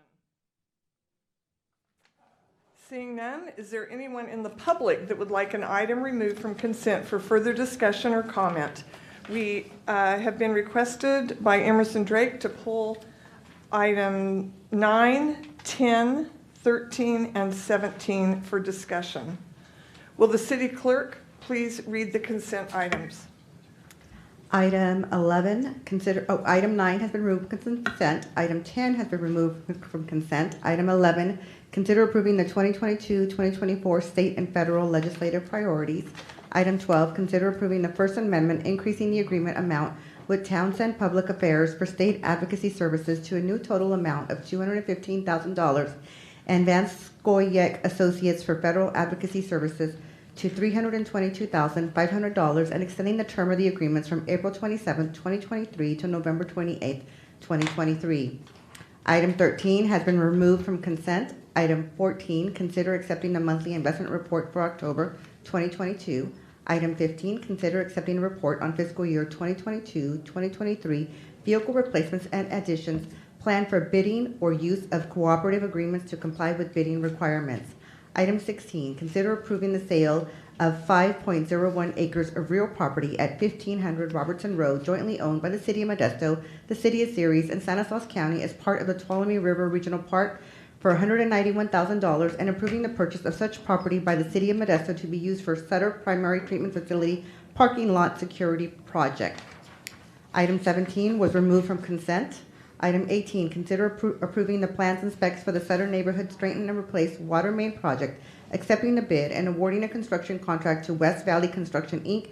of San Jose for a total amount not to exceed $2,149,680, and approving a First Amendment, increasing the agreement amount with Blackwater Consulting Engineers, Inc. out of Modesto for engineering design services by $72,696 from $126,430 plus $12,643 in additional services if needed, to a new total amount of $211,769. Item 19, consider accepting the Crow's Landing Road Pavement Rehabilitation Project as complete, authorizing all necessary steps to file with the county recorder, release securities, and release payments totaling $2,308,516 to United Pavement Maintenance, Inc. out of Houston. Item 20, consider accepting the Fleet Maintenance Facility Heavy Bay Addition and Bus Maintenance Facility Part Storage Room Project as complete, authorizing all necessary steps to file with the county recorder, releasing securities, and releasing payments totaling $5,634,840 to Harris Builders, Inc. out of Hillmore, California. Motion to approve all consent items except for 9, 10, 13, and 17. Second. All right, I have a motion and a second to approve those items. Will the clerk please call the roll? Councilmember Gutierrez-Brayton. Aye. Councilmember Alvarez. Aye. Vice Mayor Ricky. Aye. Councilmember Bavaro. Aye. Councilmember Williams. Aye. Councilmember Wright. Aye. And Mayor Zwallen. Aye. Carries. Motion carries. Next, we will go back to item 9, consider approving the minutes from January 10th, 2023 council meeting. Can we have a staff report on the meeting minutes? Yes, I prepared the minutes for the January 10th, 2023 council meeting. All right, thank you. Are there any questions from council members on item 9? Seeing none, any comments from the public regarding item 9? Emerson Drake.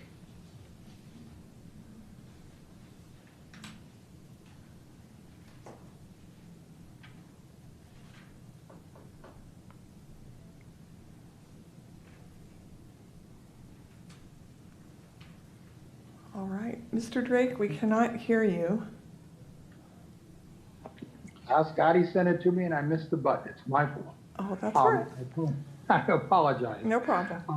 At least my timer didn't start. In any case, what happens when we approve the minutes? They go on the city website for anybody to approve, to see what went on, the yeas and nays, see who voted and who didn't. But what's not there anymore is the video. There used to be a video link right next to the minutes, so you could go back and look. Excuse me, I missed what you said. Did you say what is not on there is a video? It is the link to the video. Okay. Apparently, it's been changed. I didn't want to bring it up when the gentleman was getting his award for the IT, but by the same token, somebody decided that when the public goes through to see the agenda, when they want to see the minutes to actually see what was said, the response is, well, go fish.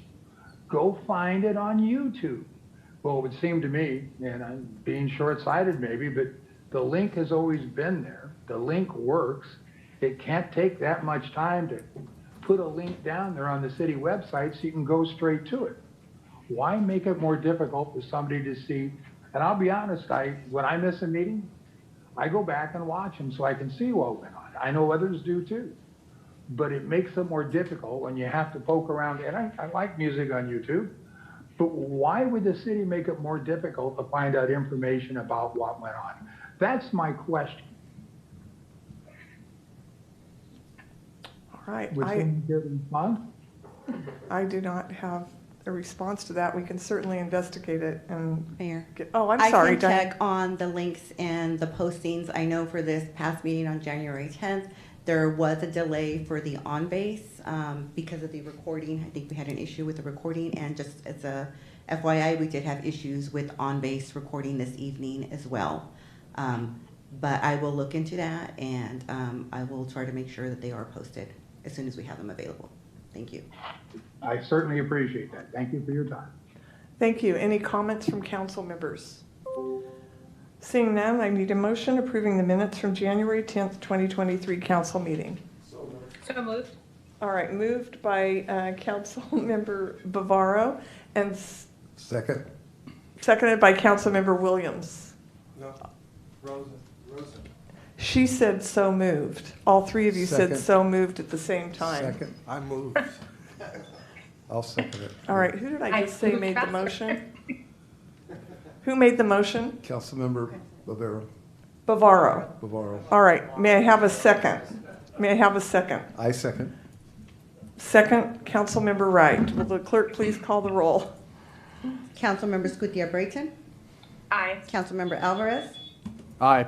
Vice Mayor Ricky. Aye. Councilmember Bavaro. Aye. Councilmember Williams. Aye. Councilmember Wright. Aye. And Mayor Zwallen. Aye. Motion carries. Next, consent item 10, consider approving a resolution continuing to authorize remote teleconference meetings pursuant to Assembly Bill 361. May we have a staff report from our city attorney, Jose Sanchez, please? Yes, Mayor. This item is the routine item. We've been seeing it for a while now, at least every 30 days, and it's the findings that need to be made in order to continue to have the council have the ability to call in on Zoom without posting the place that you're calling from. Again, this is pursuant to Assembly Bill 361, and just as, again, a heads up, this will end when the emergency is lifted by the governor at the end of February, unless he extends the time for the emergency. Happy to answer any questions. All right, thank you very much. Any questions from council members? Seeing none, comments from the public? I cannot see, okay, Emerson Drake?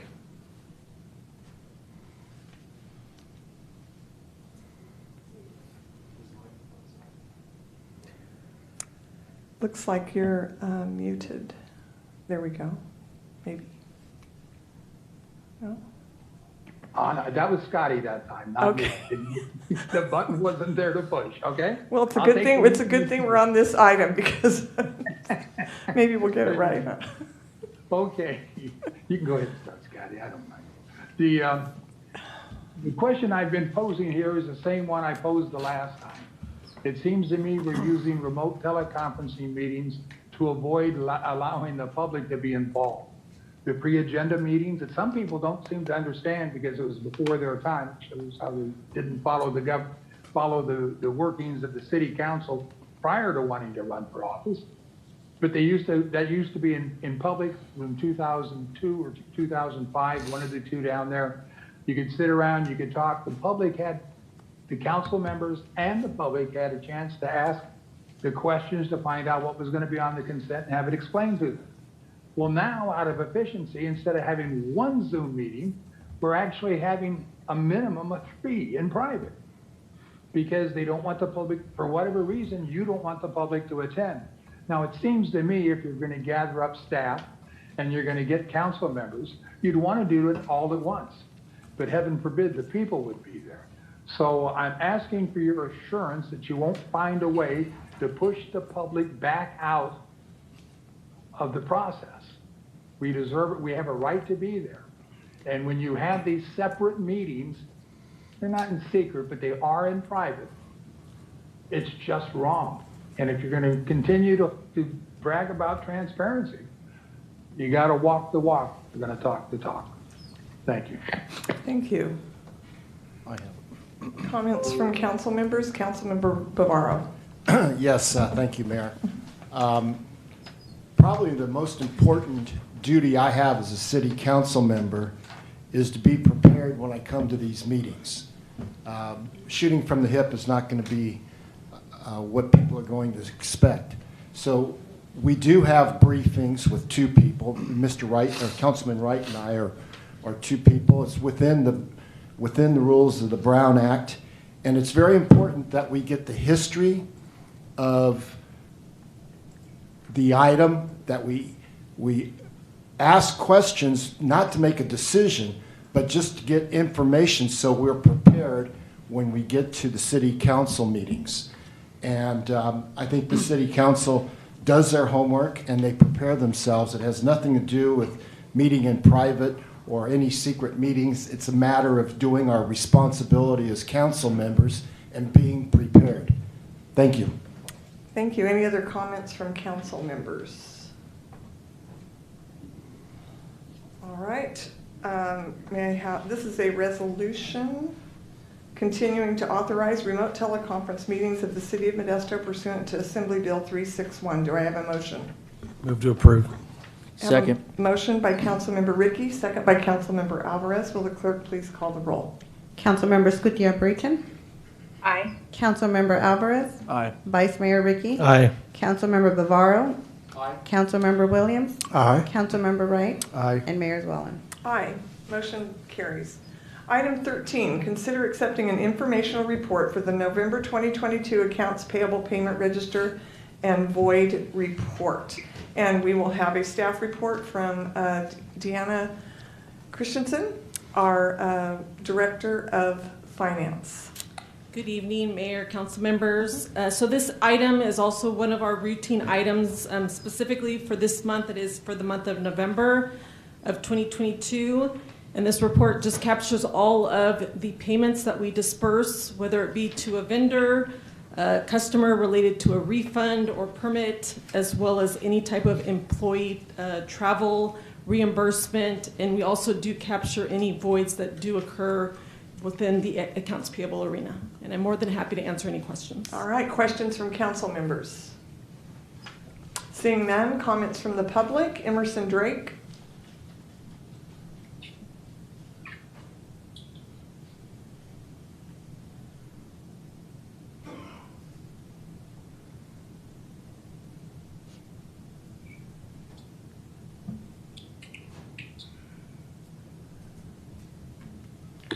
Okay, 2 out of 3. Councilman Bavaro, I wish you would give me the opportunity, if you're going to respond to something I said, to respond back. You know, it's important for you to know what you're considering so you can understand the prior, the past, everything. But the public has that same right. And for 30, 40, 50 years, I honestly don't know how long, but at least 20 years, the public always had the opportunity to sit in the same room and hear the same responses that the city council gets. The full staff would be, the full staff and those that are responsible for the consent items were there to ask questions of. But when you try to suggest that you're more important than the public, I take issue to that. We all have the right. The public has the right to know. Now, to get into this one, PO number 236186. There's 2 invoices. They're the only 10-digit invoices, I believe, in the whole thing. It's on like page 56. One's dated from 6/21. The other's dated from 12/20. Now, if those were turned in on a timely basis, my curiosity is, why haven't they been paid until now? Certainly, it can't take a year and a half, 2 years to generate for somebody to put their initials down on an invoice? I'm interested in a response. And I'll wait to hear it. Would you please repeat the numbers? Okay, the PO number is 236. These are Myers-Nave, makes it easy to find. 236186. I believe it's on page 56 of number 3. There's a 10-digit invoice number. They're the only 10-digit invoice numbers that are there. One's dated 6/21. I'll be happy to rattle those numbers off. The other is numbered 12/20. The first one is 6/21, and the second one is 12/20. Now that's a long time ago for you to be sitting on an invoice. How can we close out business for a year knowing what our numbers are, how much we spent on legal issues, if we're not doing things this is going to go into the third year or 2 full years anyway.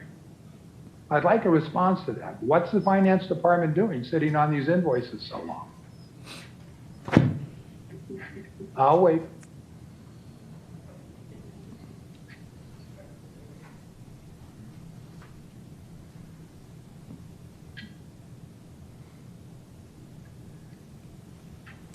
I don't see a PO number 236186. Okay, the invoice number is 20210500505. Will you please repeat that? 20210500505. The second one is 202-011-0381. And it's alphabetized. It's on like page 56. It's not too tough to find.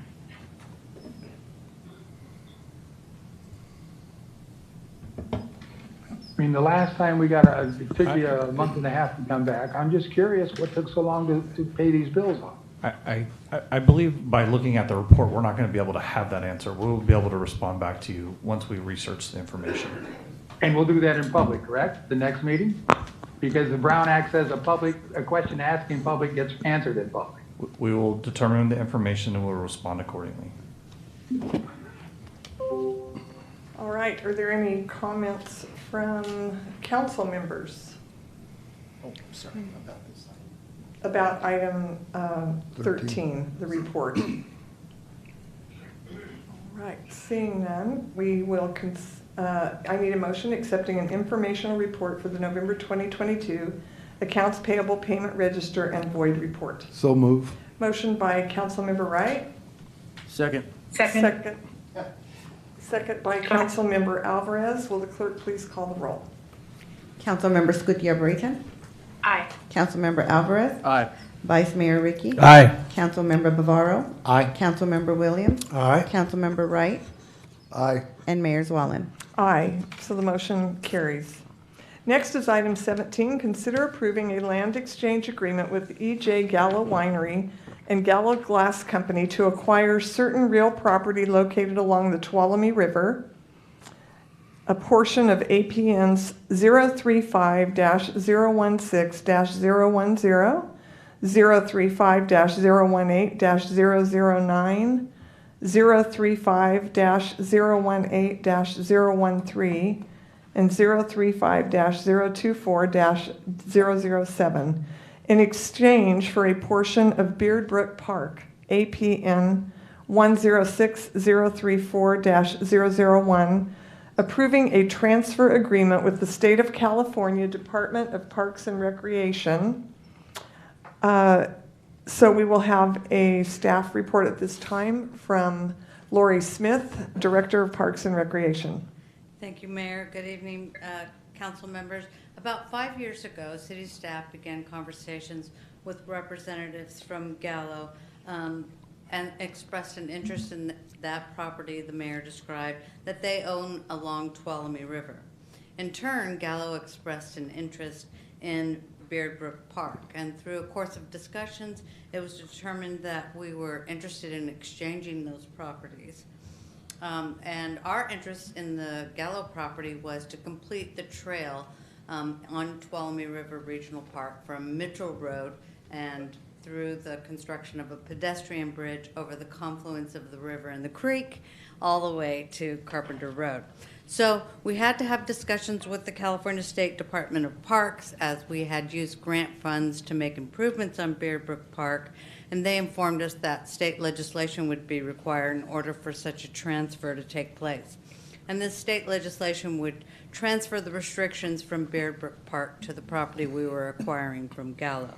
So with the assistance of Assemblymember Adam Gray's office, we engaged in those conversations with the state and Adam Gray's office. Legislation was developed, and Governor Newsom signed that legislation in October of 2021. As part of the land exchange agreement, Gallo is going to retain an easement over the property they're transferring to us, and this will allow them to continue access to a pump station they have on it. We in turn will also retain an easement over the Morton Road property, the Beard Brook Park property, which will allow us to have access for a Dry Creek to Tuolumne River Trail connection, as well as access to utilities that we have on the Beard Brook Park property. In addition to that, as a part of the state requirements, we're required to not just have one appraisal, but two appraisals. We conducted an appraisal on the Beard Brook property, which is 11.99 acres, and it appraised at $240,000. We conducted an appraisal on the Gallo parcel, which is 12.13 acres, and it appraised at $243,000. And as I said, we had an original appraisal, and then what is called a review, which is in essence a second appraisal, which confirmed the first appraisal. So at this time, we are requesting that council approve the transaction and authorize the city manager to finalize any agreements necessary to close escrow on this land exchange. And I'd be happy to answer any questions. All right, questions from council members? Seeing none, comments from the public. Emerson Drake.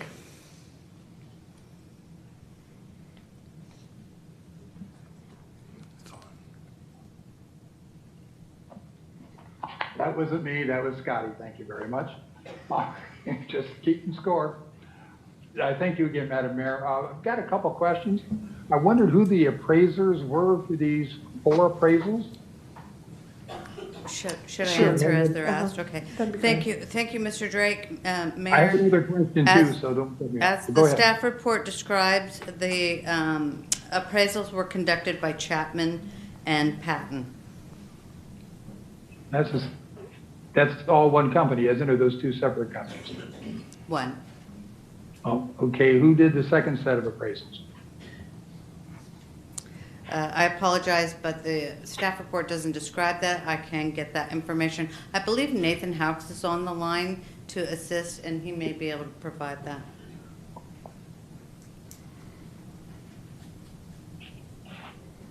Okay, well, while we're getting him on, I'll make my, go ahead. Go ahead and ask that. Oh, he's on, I'm sorry. I'm on now. Yeah, I can answer that question. I believe it was Bender Rosenthal. One more time, please. Bender Rosenthal. Okay, secondly, with the city council, you know, the last time we did a land deal, so to speak, with Gallo, we went to LAFCO and granted them a special arrangement, a sweetheart deal, if you will. We made it so they didn't have to join the city and they didn't have to pay a utility user tax that the rest of us have to pay for. So what I'm asking is for the city council to say they will not go to LAFCO and they will not exempt Gallo from paying a utility user's tax on this property. I don't think that's unreasonable. I think that's a fair request and a fair question. Would somebody like to respond to that? Mayor, I can tell you that is not part of this transaction. It has not been part of the discussions, and it will not be included in any of the official documents, including the resolution, as a part of this exchange. Thank you. Then I'm asking the mayor to look into the camera and say we will not make a special arrangement with Gallo to make it so they don't have to pay the utility user's tax. I think that's important, that we don't have a nod and a wink agreement, that nobody writes it down. We wouldn't expect you to.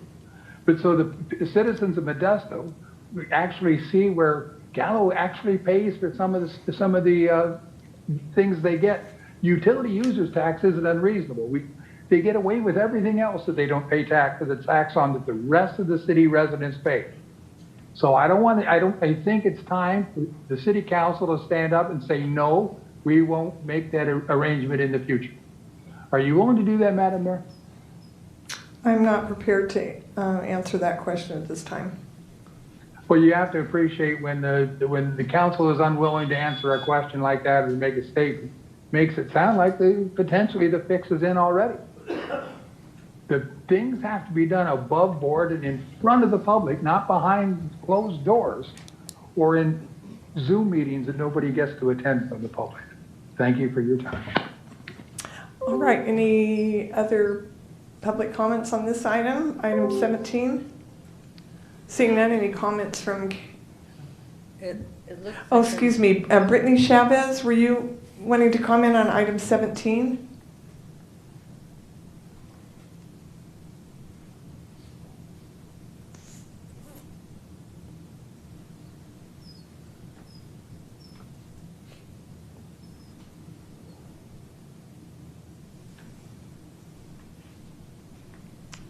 Are you able to unmute Brittany?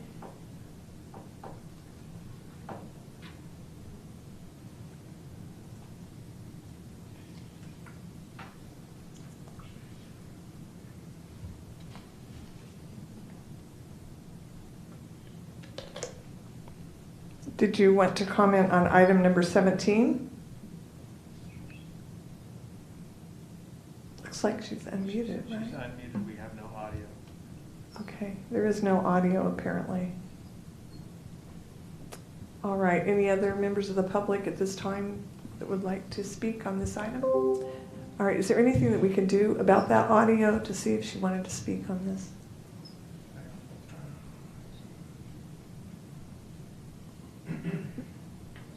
We just keep trying. Okay. Okay, Brittany? All right. Hello? Hi there. We can hear you now. Hi. I apologize. I'm trying to turn it on and all this other stuff. One second. I'm trying to. Can you hear me? Yes, we can hear you. We're on item 17, consent item 17. Yeah, this is not about item 17. This is Brittany Chavez. I just need to put in a word because I got caught up real quick. So I'm just going to make this really, really, really short, and I apologize. Mayor, she's addressing something that doesn't pertain to item 17. This should be under hear the public. So I say if there's no other people that are wanting to talk about item 17, that we move forward. All right, I hear your comment. I will allow her to at least say what she was going to talk about. I appreciate that, Mayor. All I want to say is that there's no justice for Paul Chavez, and all I care about is justice for Paul Chavez, and all I wish is that there is justice, and still moving forward that there has not been justice, and I would really appreciate you guys to be able to do whatever it is to have the district attorney to pick up the case and for you guys to be able to have some type of say or some type of word to be able to do that. All right, thank you.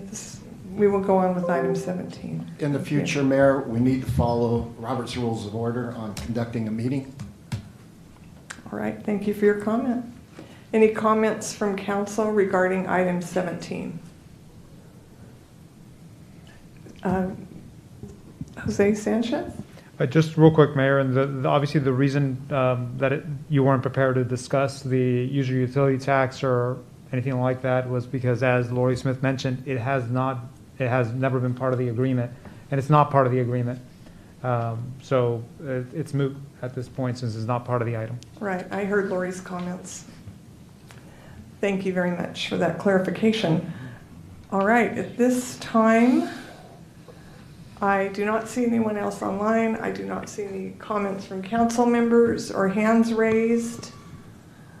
And I have a resolution approving a land exchange agreement with E.J. Gallo Winery and Gallo Glass Company to acquire certain real property located along the Tuolumne River in exchange for a portion of Beard Brook Park, approving a transfer agreement with the State of California Department of Parks and Recreation, and authorizing the city manager or his designee to execute the agreements. Do I have a motion? Motion to approve. Motion made by Councilmember Wright. Do I have a second? Second by Councilmember Ricky. Will the clerk please call the roll? Councilmember Scutia Brayton. Aye. Councilmember Alvarez. Aye. Vice Mayor Ricky. Aye. Councilmember Bavaro. Aye. Councilmember Williams. Aye. Councilmember Wright. Aye. And Mayor Wallen. Aye, so the motion carries. Next on the agenda, thank you very much for your report. Next on the agenda is council comments and reports. Nick Bavaro. Thank you, Mayor. On Friday, January 13th, I held my first District 4 Advisory Committee meeting with Chief Gillespie as our luncheon speaker.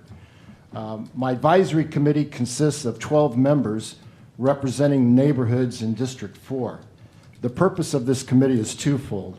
One, to keep me informed on the city service needs in all our neighborhoods in District 4, and two, to meet with my committee quarterly to discuss neighborhood priorities and updates on council action.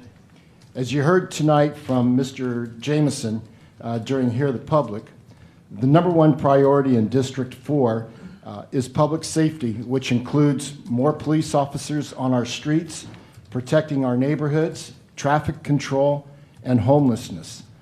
Homelessness dominated our meeting.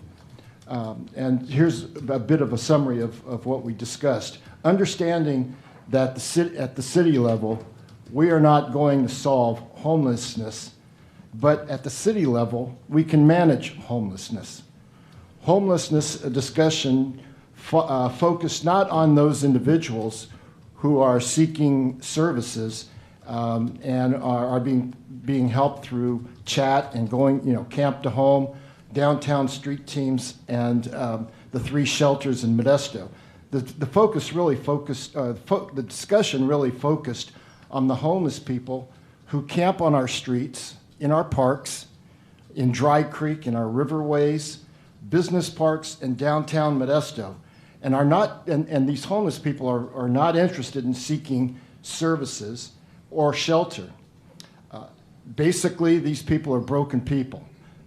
They have mental illness, mental and physical disabilities, addiction issues, and ex-cons. The message I received clearly from my advisory committee is neighborhood parks belong to neighborhood families, not campgrounds for the homeless. Sidewalks belong to pedestrians, not campgrounds for homelessness or homeless. Tuolumne River Regional Park belongs to those who enjoy outdoor activities and a beautiful gift that Mother Nature has given us. Not campgrounds for the homeless. Private business areas are for commerce, not for campgrounds for the homeless. And downtown Modesto belongs to the entertainment and restaurant pedestrians, not homeless people who are living on our streets. That is the message that I received from my advisory committee, and at appropriate time, we will be bringing this issue hopefully to the city council, where we can establish a Modesto homeless management plan to have these people into areas, authorized areas where they camp. This is definitely a public health and an environmental problem in Modesto. Thank you, Mayor. All right, Councilmember Escudia Brayton. Yes, thank you very much, Mayor. I just wanted to share a great business event that I attended and other council members did, and key staff from the city attended last week, and that was the Frito-Lay business event. Frito-Lay, as many of you might know, is a subsidiary of PepsiCo, a very large corporation in California. We are beneficiaries in that they have their largest, one of their largest manufacturing plants in Modesto. And at this event, they celebrated their $30 million investment into electrifying their fleet of trucks. Half of the funding for this investment came from the state Air Resources Board. But it was a highly attended event, and I'm very grateful for Frito-Lay and other corporations like them that bring immense employment to our residents in this region, and just really add a lot of value to Modesto and the entire region's economic vitality. So that was just a really great event. So I was glad to be part of that. But also, since we met last as a collective council, I have had the honor of advocating and promoting the beauty and the needs of Modesto with state assembly members and state senators, as well as congressional representatives, and had just great conversations.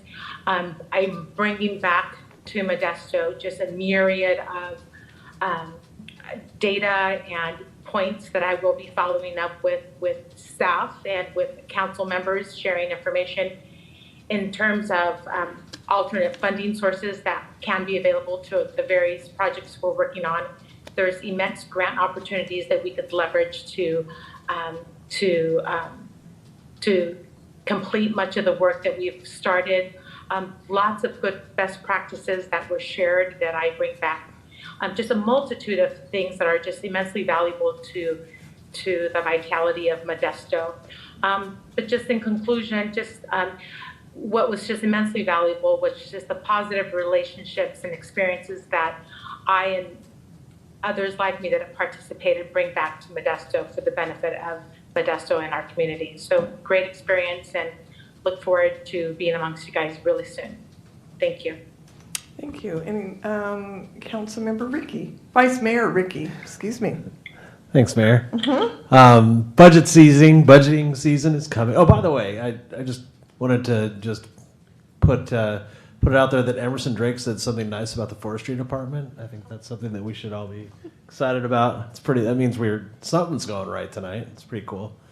I also am excited because budgeting season is starting, and I'm looking forward to making a noticeable difference in homelessness. We know that our shelters are often full. All you have to do is just drive by any park or certain parts of town, downtown, District 2, District 4, District 5, and you can see that we need to do better. We need safe camping. We need more temporary shelters, like pallet shelters. We need workforce housing. Our parks, they aren't homeless day shelters. They're not campgrounds. And although there aren't any all-inclusive solutions, we need to start taking some bites out of the apple until we start making better progress. Another thing I want to talk about tonight, several months ago, American Legion Hall burned down. I've discussed the option of replacing and rebuilding the Legion Hall with residents. Almost everyone I've talked to said they want it rebuilt, so I'm looking forward to hearing plans about solutions to replace it. One of the suggested solutions is adding it to the general plan. I don't think that's an answer because there's no timelines or accountability when you just put something in the general plan. Maybe it happens, maybe it doesn't. Maybe it happens 50 years from now. We don't know. So I'd like to try to recommend that we create a concrete plan with a timeline on replacing the Legion Hall.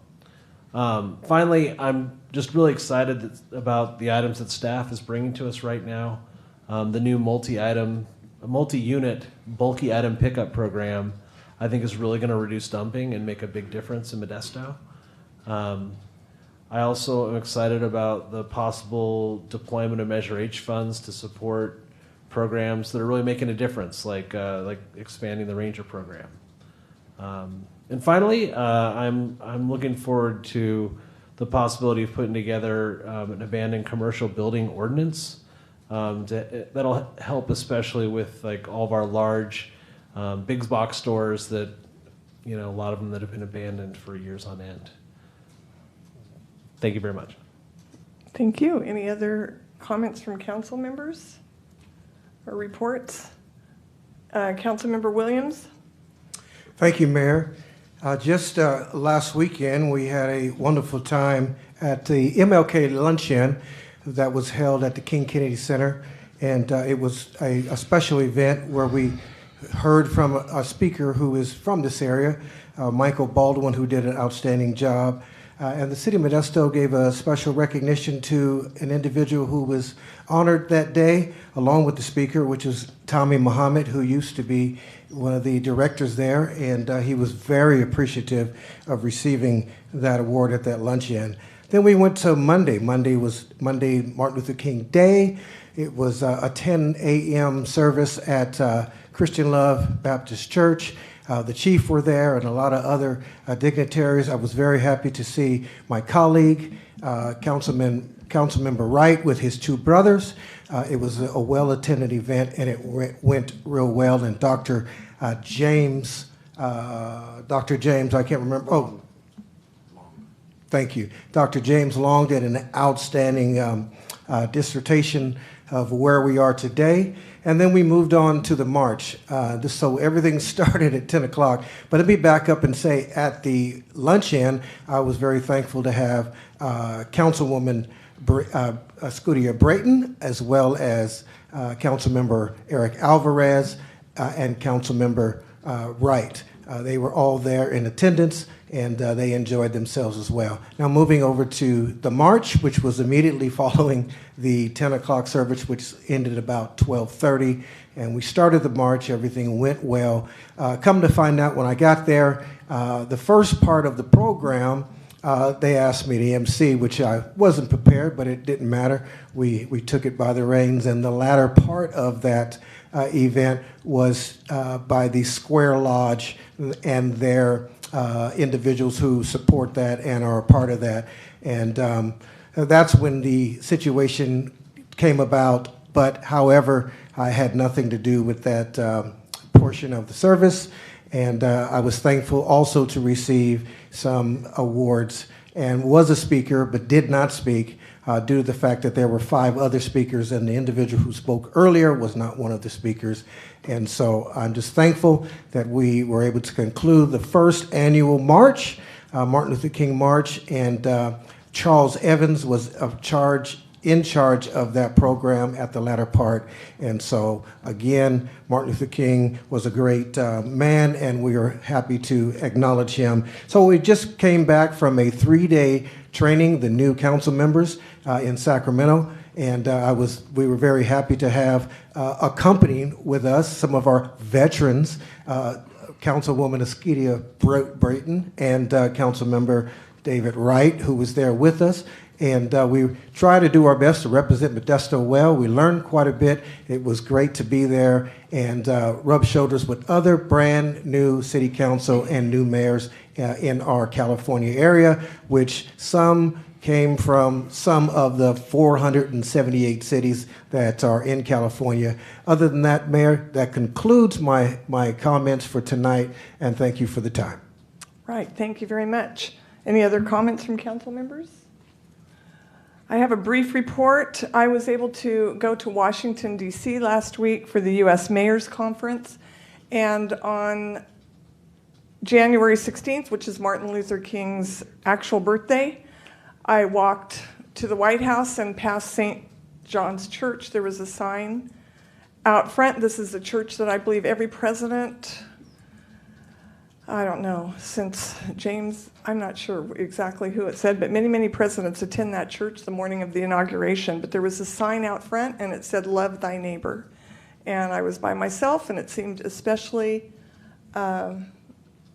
impressive to me on that particular day on his birthday.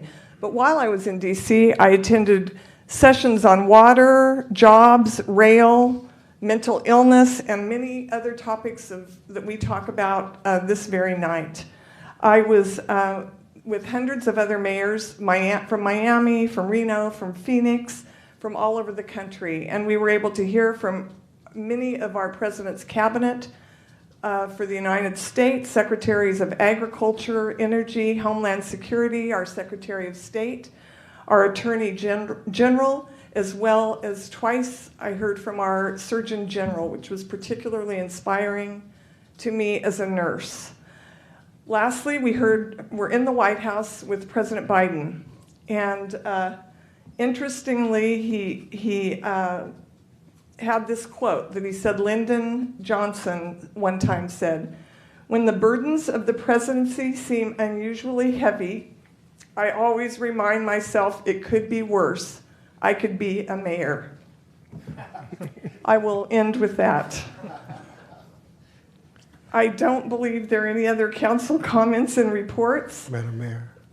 All right, Councilmember Williams. I'm sorry, I forgot to mention that on the walk, it was about 3/4 of a mile walk, and I was very thankful to have Councilmember Eric Alvarez, Vice Mayor Chris Rickey. Sorry, Chris. I've only known you for 20 years. And also Councilmember Nick Bavaro, who was there in celebrating that walk. So appreciate you all being there and being a part of the first march for Martin Luther King Day. All right, thank you. Does the city manager have any comments and reports? All right, on to item 21. Public hearing to consider approving the final adoption of ordinances 3754-CS, 3755-CS, 3756-CS, 3757-CS, 3758-CS, adopting building, plumbing, electrical, and mechanical ordinances by reference of the 2022 California Building Codes, and amending various sections of chapters 1, 2, 3, 7, and 11 of Title IX of the Modesto Municipal Code. We'll have our staff report. Thank you, Mayor. Good evening, everyone. I'm Oscar Diaz, the Chief Building Official in the Community and Economic Development Department, here today to consider an ordinance adopting the 2022 California Building Codes. So in compliance with state law, the California Building Standards Code is revised and updated every 3 years. This newest edition is the 2022 edition, and that was published July 1st and had an effective date of January 1st, 2023. So each jurisdiction is required to implement the California Building Codes and adopt rules and requirements for administering these codes. Local jurisdictions can adopt more restrictive amendments to account for local climatic, geographical, or topographical conditions. At this time, we're not recommending any additional or more restrictive amendments, just the regular code. Just want to briefly touch on some highlights that the council might be interested in. For new single-family dwellings, so electric-ready requirements for heating, cooking, and clothes dryers are now required. Gas is still allowed, but the electric option has to be installed when you're building a new single-family dwelling. Heat pump water heaters are now the standard. Electric water heaters, they're required, but there are some exceptions when you can have a gas water heater for a new single-family dwelling. Energy storage ready requirements. So every new house is going to be pre-wired for solar batteries to capture excess energy so that it doesn't have to go back into the grid. And then aging in place requirements. So new houses are going to have blocking for grab bars, wider doors at the primary entrance, and then lower switch heights for light switches, and higher receptacle outlets for elderly or persons with disabilities. And I can answer any questions. All right, any questions? Excuse me, any questions from council members? I see Nick Bavaro. No. Chris Rickey? No? All right. I should have cleared the list after the last item. That's on me. All right, any comments from the public? I see Jenny online.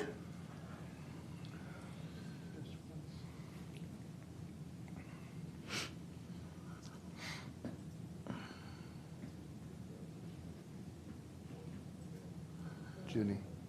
That's Jenny Canoyer, I think. Looks like she's. Jenny, are you able to unmute?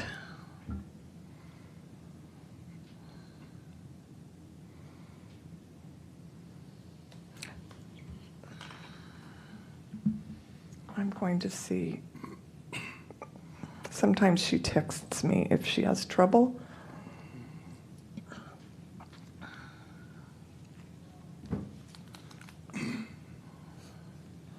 Right, Jenny, are you able to unmute?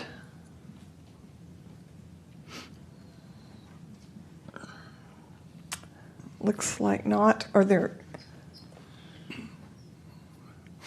Okay, I'm sorry. The mute button was way in the corner and I didn't see. 9 years not doing this,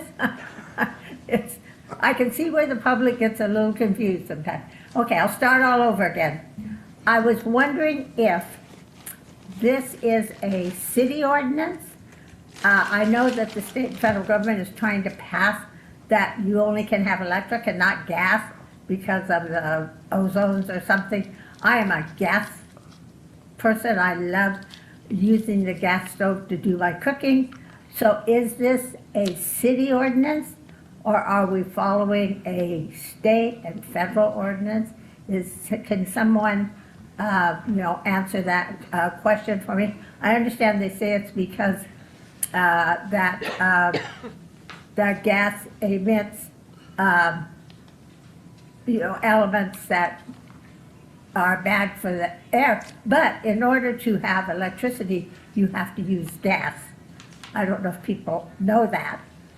So I'm just curious, can someone answer that for me? Is this a city ordinance or is this a state requirement? I can answer that.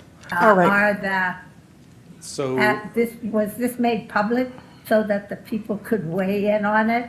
Because I'm sure I'm not the only one that uses the gas stove. So if they could answer that for me, I'd appreciate it. Thank you so very much. Thank you. I can answer that. So the building codes, plumbing, green. I can't hear. The green building codes, electrical, mechanical. I'm sorry, I still can't. Are you talking into the mic?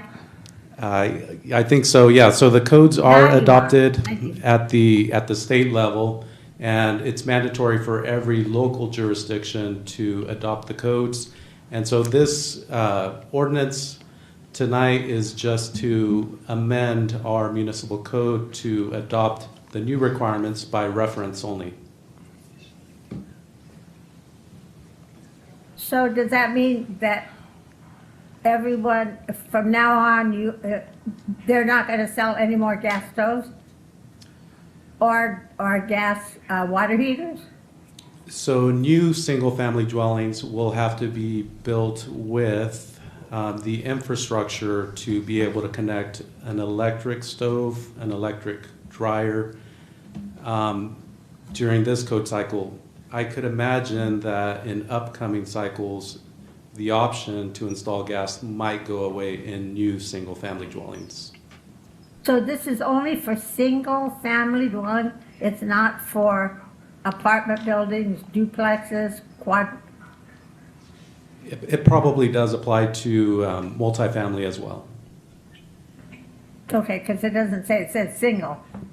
So, I don't know. Okay, thank you very much.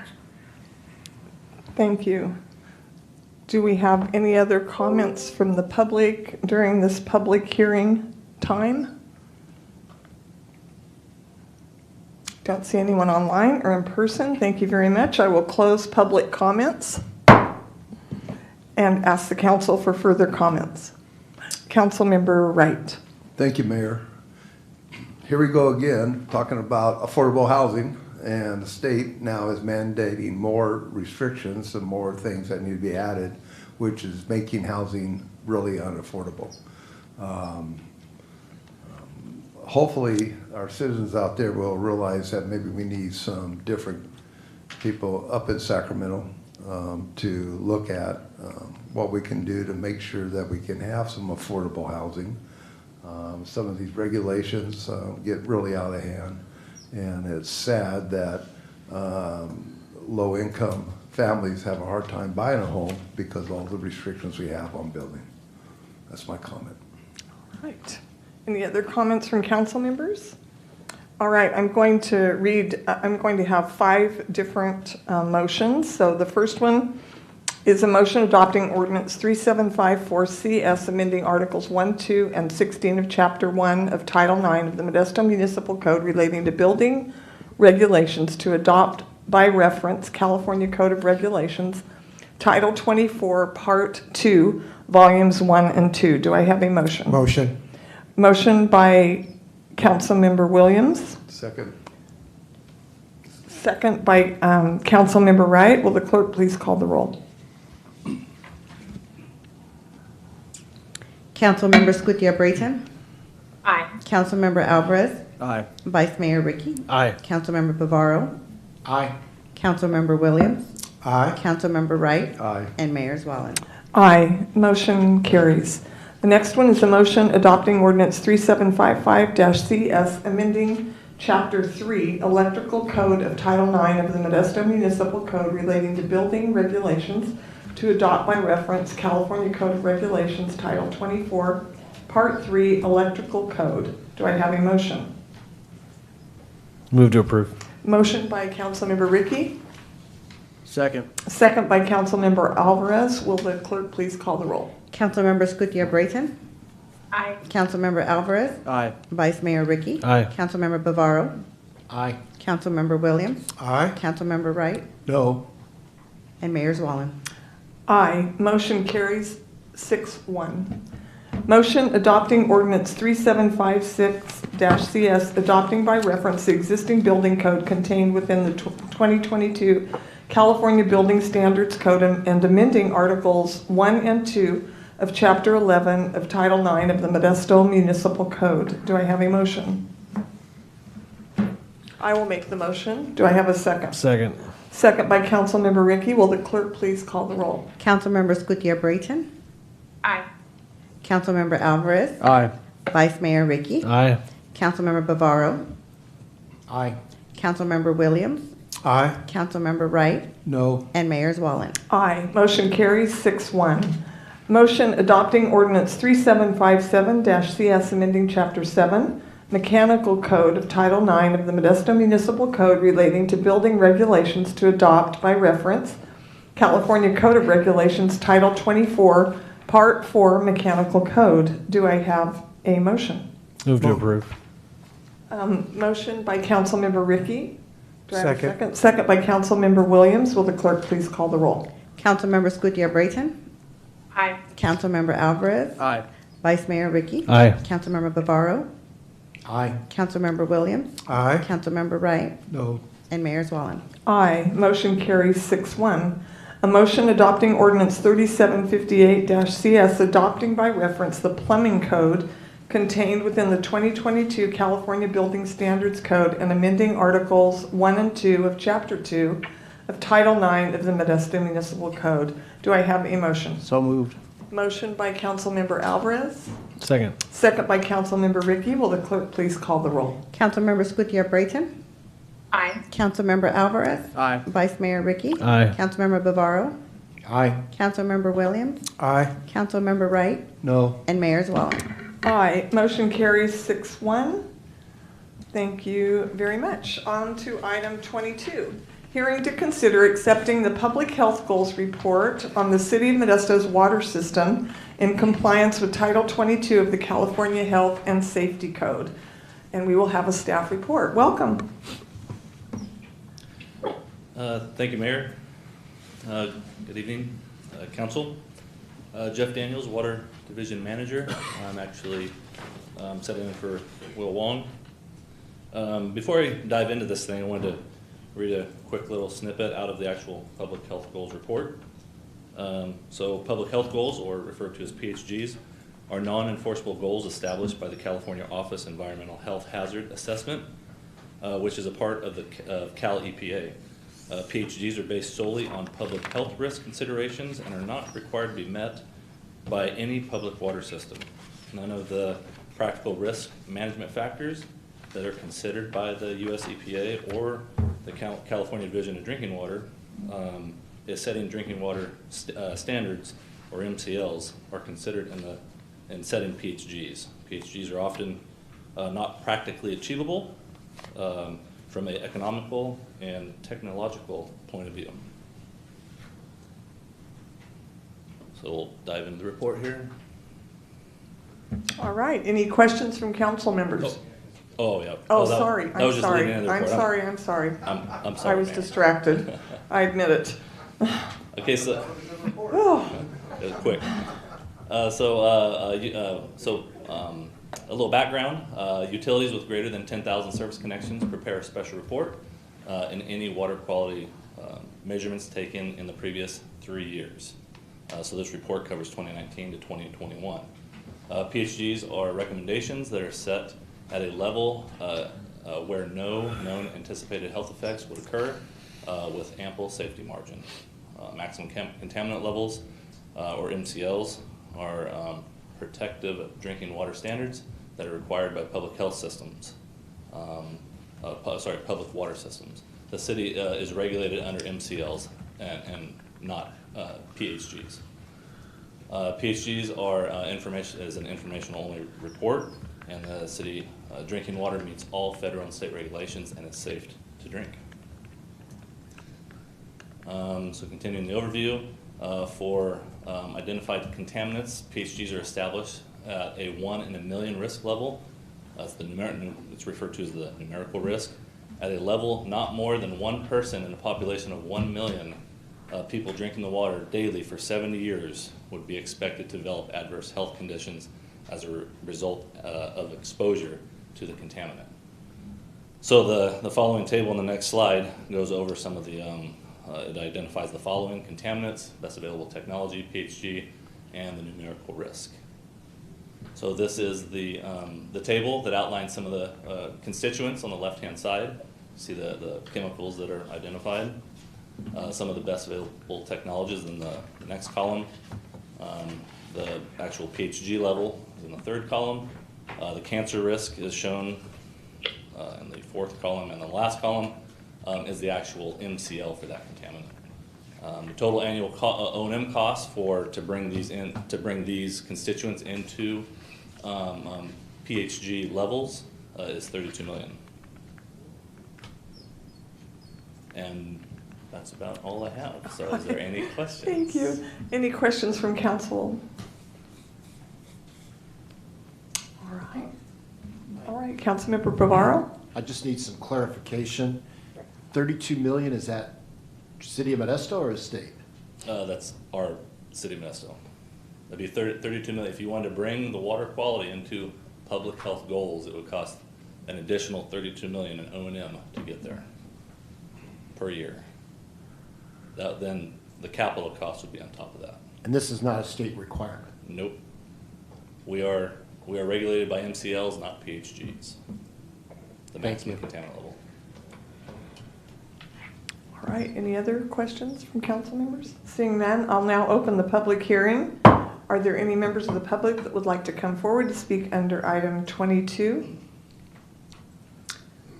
I do not see anyone online, is that correct? All right, no one in person. So I will close public comments. Are there any comments from council members? One last question. Would this be coming out of general fund? No, that'd be enterprise fund, water rates would fund it. Any, I guess, interest in. Thank you. This.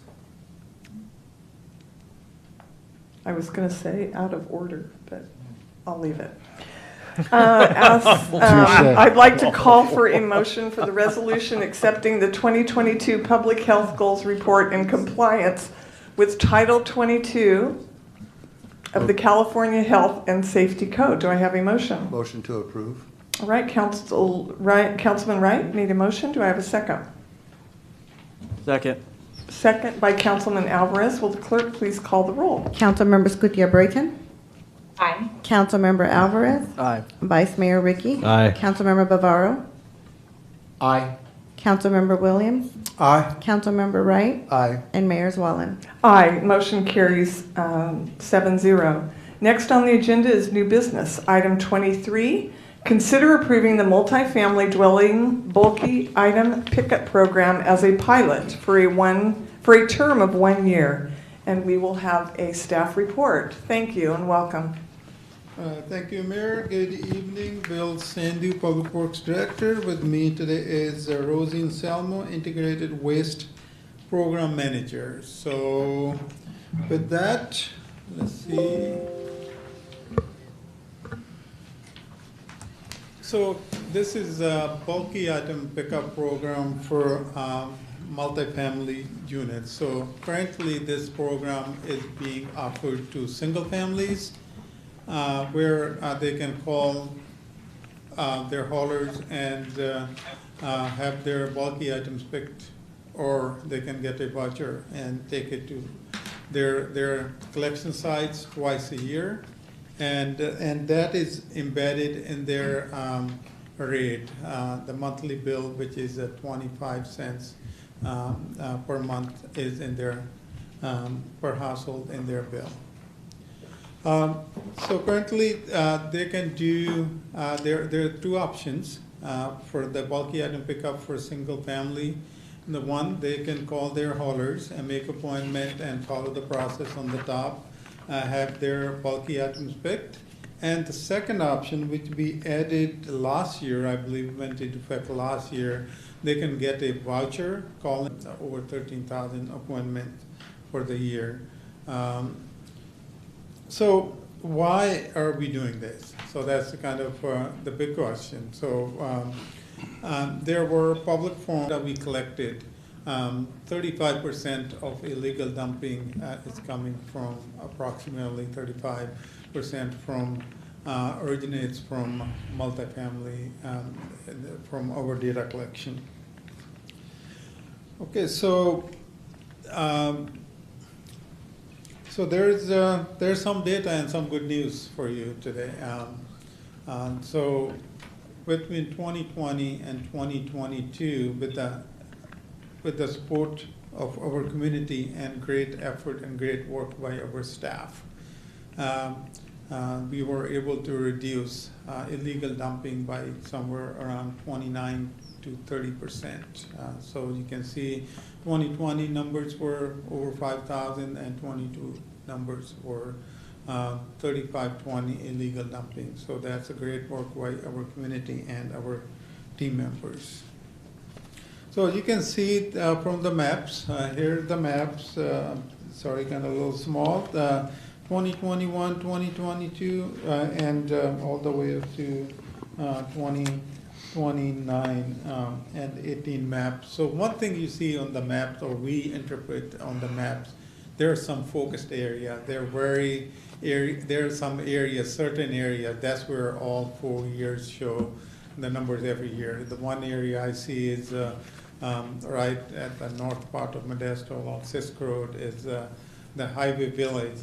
That's south of Stanford. You can see that little cluster there all the time. And then there are a lot of other areas, and you can see on all maps, that's a lot of those similarity, that the focus area. So that kind of tells us there are some link to multifamily and also where we focus. We focus on those areas, and that's why we were able to reduce some of that illegal dumping. And here's an example of acceptable and unacceptable items, and this is also available on our website. So we also surveyed other cities also. So you can see there 66% of cities have some sort of programs for bulky item pickup, and 34% of the cities have no programs. So we're actually feel like we're starting to lead some of these programs, and by extending it to multifamily also. Also, outreach conducted. Before we developed this program, we conducted I would say extensive outreach, both on social media and in person, and flyers and everything else. So you can see that was, we approached, contacted about all 234 multifamily properties. And so we worked with them to develop the program. So also there are other examples of outreach that was conducted, surveyed a lot of other cities, and called all property managers. So I will close public comments. Are there any comments from council members? Council member Ricky. I just have one quick comment, and that's I just really appreciate you guys working on this. We've been talking about dumping as long as, and I've been on the council that long, but for 2 years, and I just love this program. It's a good solution, and it's going to help the problem. Thank you. Councilmember Scudia-Brayton. Thank you, Mayor. And Bill, thank you, Rosine, and staff for doing a great job on this program. I know that you had an earlier event, bulky item pickup event in Modesto in partnership with Caltrans. It was immensely successful, and I know that you were able to collect quite a bit of poundage in terms of bulky items and got rid of it properly. So I have no doubt that this program is going to be successful. Modesto does have quite a bit of multifamily units that can benefit from this. It's going to only help beautify our community. So I look forward to seeing the data and the results from this pilot project, and us being able to secure some funding so that we could make it a permanent program. So again, thank you. Great job. Thank you. Councilmember Bavaro. Thank you, Mayor. I just want to say that I have known the Public Works Director for a little more, maybe a little less than 2 months, and I just want to comment on how impressed I am with his proactive stance. He's easy to talk with, and he's very proactive, and I think the community should be very appreciative that we have you. All right, one comment that I noticed on the report that I'm really excited about the public outreach that you've already done, but it said, I believe 68% of the owners responded. That was impressive I think to any survey to have that much response, and I think that will certainly be the beginning of outreach. So that's a comment only. It seems like that will that survey alone will probably create quite a bit of awareness about this. So thank you so much for your efforts and for your report. I have a resolution approving the multifamily dwelling bulky item pickup program as a pilot for a term of 1 year. Do I have a motion? Motion to approve. I'm going to give that to Councilmember Ricky. Okay. And I got to me. oh, is there a second? I think Rosa. I'll second it. Okay, second from Councilmember Scudia-Brayton. Will the city clerk please call the roll for this item? Councilmember Scutia-Brayton. Aye. Councilmember Alvarez. Aye. Vice Mayor Ricky. Aye. Councilmember Bavaro. Aye. Councilmember Williams. Aye. Councilmember Wright. Aye. And Mayor Swallen. Aye, the motion carries. Thank you all very much. Are there any matters too late for the agenda? Seeing none, I am calling this meeting of the Modesto City Council to be adjourned.